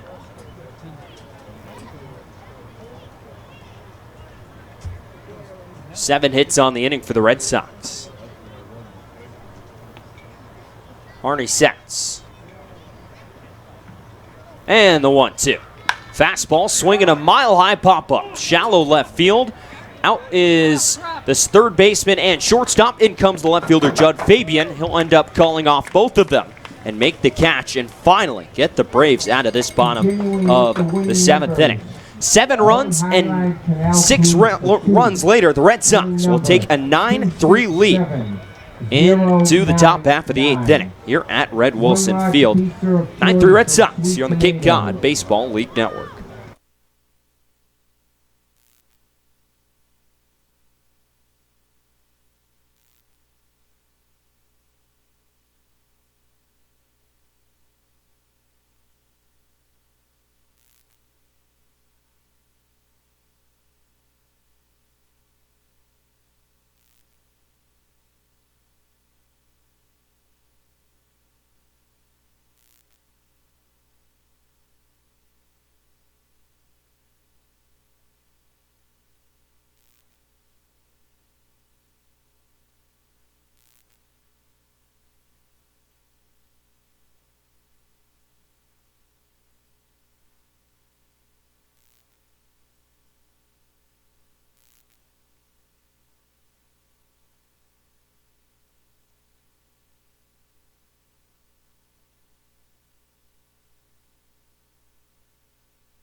It's Xavier Warren set to lead it off for the Bourne Braves here in their top half of the 8th inning. They got 6 outs to erase a 6-run deficit. Out of High Point University, Jacob Winger, the junior, fires over a first pitch strike. It's 0-1. That'll end the day for Chase Walter. 2 innings, a hit, 2 runs. They were both third, a walk, and 4 strikeouts. 0-1 pitch. Breaking ball misses low, and the count will even up at 1 ball and 1 strike. Warren today, 1 for 3. Infield single back in the third, otherwise kept off the base paths. Wyatt Young shading Warren up the middle. 1-1. Swinging a high fly ball, deep center field. Beasley chases it back. He looks up and watches that one sail out of here. Xavier Warren, a solo home run to start this 8th inning, as he puts one out over the center field fence, and it's now 9-4. Whitey leads over Bourne. Gets a pitch on the outside edge. Deposits it just left of straightaway center field. And starts this 8th inning with a solo swat. And will give Cade Beloso a chance at bat now with no one out and no one on. Beloso today, 0 for 2, a walk and a run scored.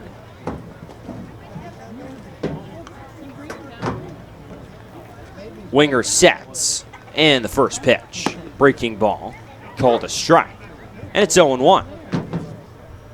Winger has been one of the more consistent relievers out in the pen for YD. He's released and then came back, second stint with YD. His 8th appearance, got an ERA at .75, although that will go up with the solo home run he just served up. 0-1 misses outside, and the count's now 1 ball and 1 strike here on Beloso. In 12 innings, he's struck out 14 and walked 4. As time is called, Winger will step off. Beloso will step out and step back in. 1-1 on its way. Off speed misses down and in the dirt. Cardenas just lets it scoop to the backstop, and it's now 2-1. Noah Campbell shaded out onto the outfield grass at second base. Playing Beloso to pull. Winger sets, and the 2-1.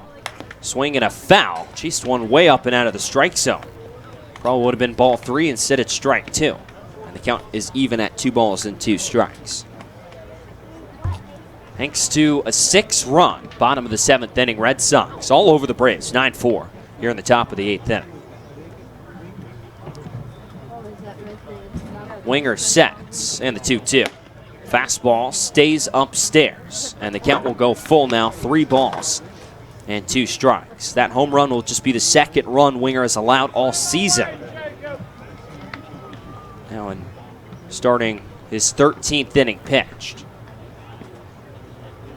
Jacob sets, and the 3-2. Swing and a fly ball to center field again. Beasley, though, has it in his tracks this time. A few steps to his right. He's there to make the catch, and that's the first out of this 8th inning. Easy fly ball for Brad Beasley in center, and that will bring up the catcher, Jackson Greer. Well, actually, it looks like we're going to have a pinch hitter for Bourne. Batting for Bourne from the University of Virginia, number 26, Brendan Rivoli. Brendan Rivol will step in. Pinch hitting in the spot of Jackson Greer. Ends his day 0 for 2 with a walk and a pair of strikeouts. Batting left-handed, first pitch, ground ball towards Tate Samuelson at first. The Cal Poly Product Fields shovels over to Winger covering the bag, and the Whitey arm steps on the pillow for out number 2 here in the 8th inning. So 1-3 put out, retires Rivol, and that will bring up Judd Fabian, the left fielder, who at the time, his last at-bat, swatted a 2-run home run that gave Bourne a 3-2 lead at the time. Red Sox have scratched across 7 runs since that point. Now bats down 5. Winger sets out of the stretch, and the first pitch. Breaking ball misses low, and the count's 1-0. Energy has down a little bit here at Red Wilson. The run game being a bit out of hand. Here's the 1-0. Fastball called a strike, and it's now 1 ball and 1 strike. Red Sox, barring a collapse, would prove to 2-0 against Bourne. pitching solid in both outings. Outside of a pair of long balls to center field. 1-1 to Fabian. Breaking ball misses away. It's 2-2. Or 2-1, pardon. But it was looking pretty good, but a 2-run shot from Fabian in the 6th and a solo home run from Warren in the 8th makes this run scored for Bourne look skew a little as the 2-1 is chopped foul up the third base side. And the count will even up at 2-2 strikes. Couple that borderline could have just been doubles at other ballparks, but thanks to the short center field fence here at YD, he left the ballpark. Winds gust down a little bit now towards left center. Winger sets, and the 2-2. Fastball fouled straight back. Right into the chain link fence, I'd say about 5 feet to our right. Probably would have landed 5 feet to our right. Could have made the play though.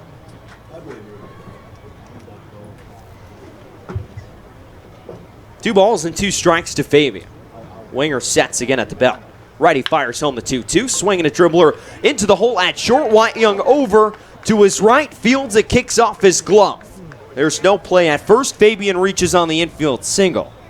Riley King gave that one a diving attempt at third. Couldn't make the play. And Fabian will reach first, a 2-out infield hit. That will bring up Kyle Hess. From the University of Pittsburgh, Kyle Hess. Hess today 0 for 3, reached on an error back in the 2nd. That's it. Fabian now leads off with first. No stolen bases for him this summer. First pitch on its way from Winger. Bounces in the dirt, gets away from Cardenas off to his right. He can't see it. Fabian takes a big turn around second base and will scoop back to the bag as Cardenas eventually picks it up about 5 feet behind Hess in the left-handed batter's box. Tricky hop there, and now Cardenas out to have a quick word with Winger.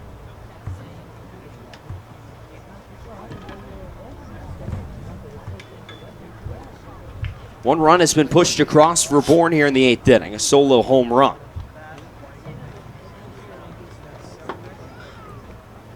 Hess will dig back in.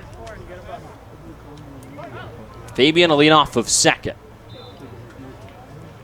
Winger set and the 1-0. Breaking ball misses inside, and the count will go to 2-0 strikes. 9-4 Red Sox, in case you're just tuning in. 6-run bottom of the 7th inning has put YD where they are right now. Place for their 18th win on the season. Winger appears in at Cardenas. Gets his sign, and the 2-0 on its way. Breaking ball swung on and missed. Good pitch there from Winger, just dove out of the strike zone. And the count will go to 2-1.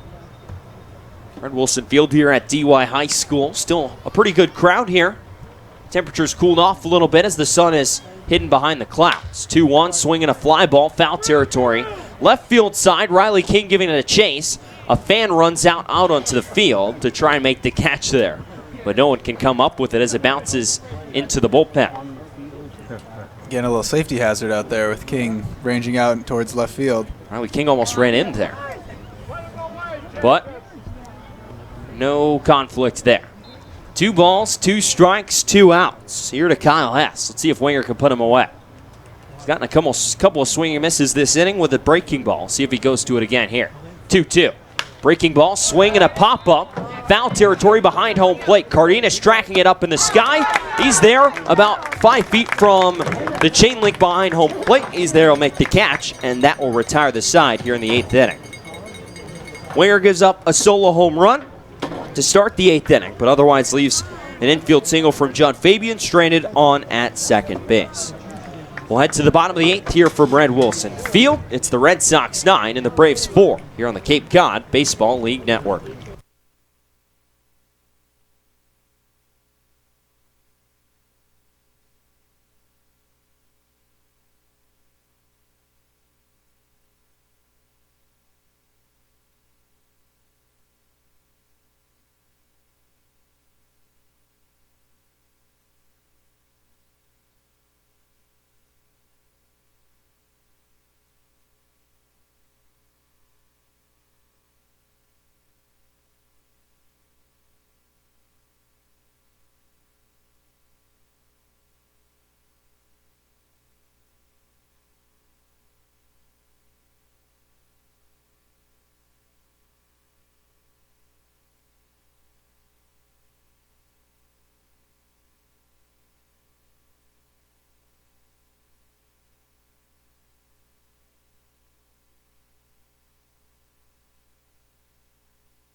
Bottom of the 8th inning here from Red Wilson Field.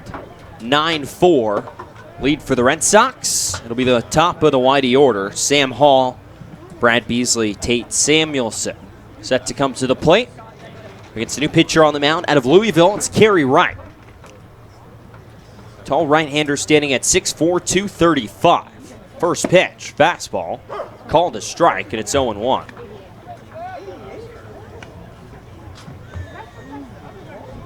Red Sox did most of their scoring in the bottom half of the 7th. 6 of their 9 runs propelled them to where they're at right now. 0-1.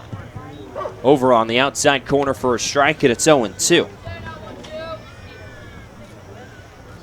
Bourne able to get a run back on the solo home run from their third baseman Xavier Warren in the top half of the 8th. But are going to need a big comeback down to their last 3 outs. Wright gets his sign.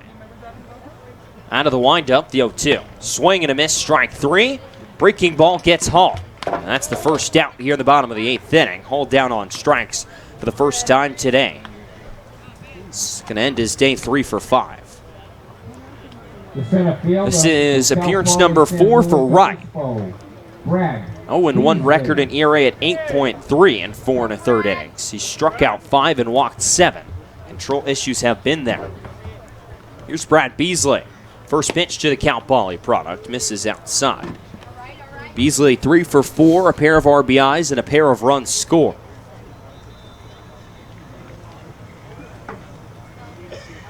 Louisville Cardinal Wright set, and the 1-0 misses well outside, and it's 2-0 on Beasley. Brad contributed a 2 RBI single and back in the 7th inning. 2 of the 6 runs for the Red Sox. The wind and the 2-0 to Beasley. Misses outside, it's 3-0. Well, Beasley, after watching the 3 men in front of him in that 7th inning, Wyatt Young, Noah Cardenas, and Sam Hall, all reach base on singles. He drove them in with a single of his own. 3-0. Not even close. Up and outside for ball 4. Beasley reaches for the 4th time. So a 1-out base runner here in the 8th inning for the Red Sox. And that'll bring up Tate Samuelson for the 5th time today. He's got a base hit. He's reached base twice. Driven in 2 runs. And at this point, it just seems like everyone in the Whitey order has really contributed in some form today. And the only guy I'm looking at right now who hasn't reached base in some shape or form as a first pitch to Samuelson well outside for ball 1. 5 straight balls from Wright. It's Riley King. Hit into 2 double plays and has struck out twice. Coincidentally came in as the 2nd leading hitter in the league. So it just shows you how baseball works. 1-0. Swing and a high fly ball. Medium depth left field. Fabian looking up for it in the night sky. He's got a beat on it, and he'll make the catch for out number 2 here in the 8th inning. Samuelson flies out to left, and that will bring up the left fielder, Noah Campbell. South Carolina, Noah Campbell. So Campbell, batting left-handed. Batting right-handed to start this ball game against Harry Rudkowski. It seems like a while ago we saw him out there on the bump. Braves now on their 5th pitcher of the night in Kerry Wright. First pitch to Campbell.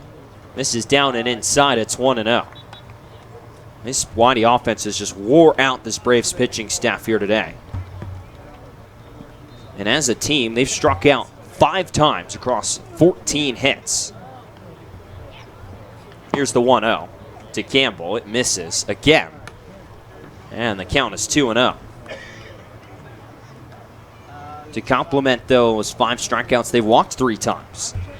At the beginning of the season, Red Sox not walking a whole lot, striking out quite a bit. As the 2-0 misses down and inside, it's now 3-0 on Campbell. Now they're 2nd in the league in walks. Big jump from where they were earlier on in the season as things start get the larger sampler size and things start to show. And grade A example right here, Noah Campbell, who's walked more than he struck out.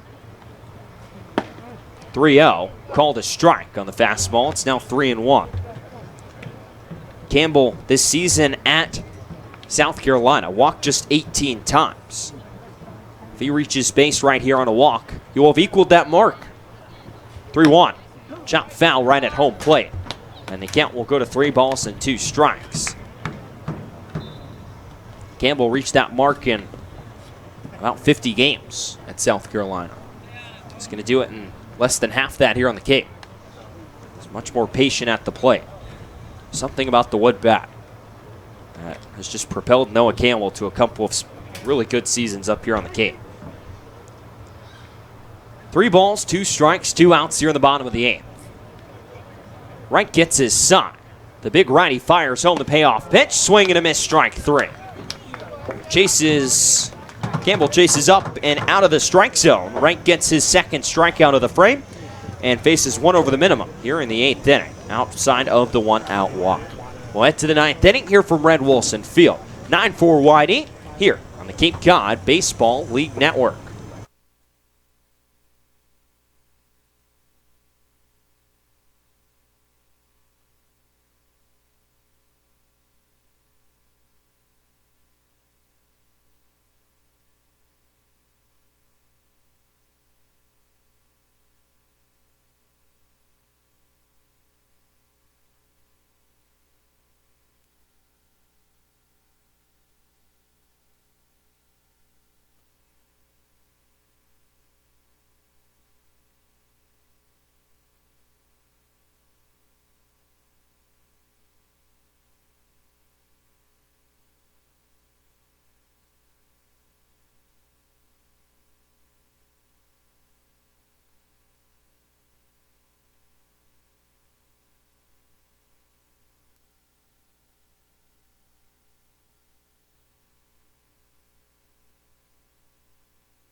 Tonight's game has been called here in the 8th inning due to darkness. The final score here from Red Wilson Field, the Red Sox defeat the Braves 9-4. Alongside Alex Chapman, I'm TJ Mathewson.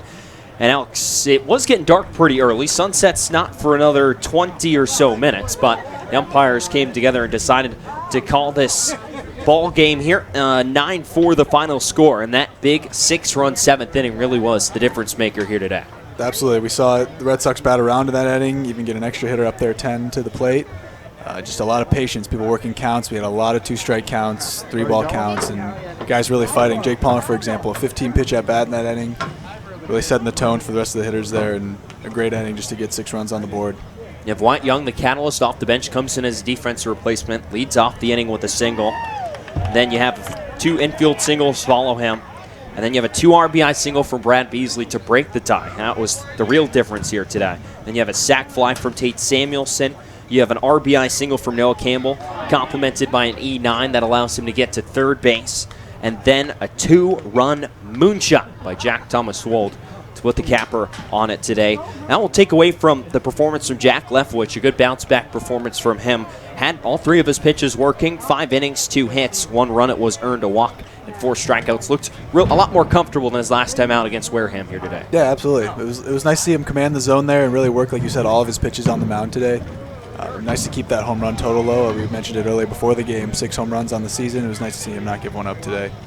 He's given up a home run in each of his 2 starts. In fact, 5 of his 6 home runs he's served up on the season have been here at Red Wilson Field. He'd given up a home run in 3 of his 4 outings. Now can make that 3 of 5 on the summer. So the Red Sox with the win will improve to 18-11-2 and have won now 3 in a row. The loss will put Bourne at 12-17 as they still solidify their spot in the 4th place in the Western Division. Time this game called at 7, I'd say around 7:48, 7:47. So the game taking about 2 hours and 40 minutes here from Red Wilson Field. So we'll wrap it up here in a second. The Red Sox will be on the road tomorrow as today wrapped up their last time. They'll be at Bourne tomorrow. 6 o'clock first pitch at Dorn Park. This last home game here at Bourne ends the streak of 8 games at home in 10 games. So for Alex Chapman, I'm TJ Mathewson. We'll talk to you tomorrow night in Bourne here on the Cape Cod Baseball League Network. One last time, the Red Sox defeat the Bourne Braves 9-4 here at Red Wilson Field.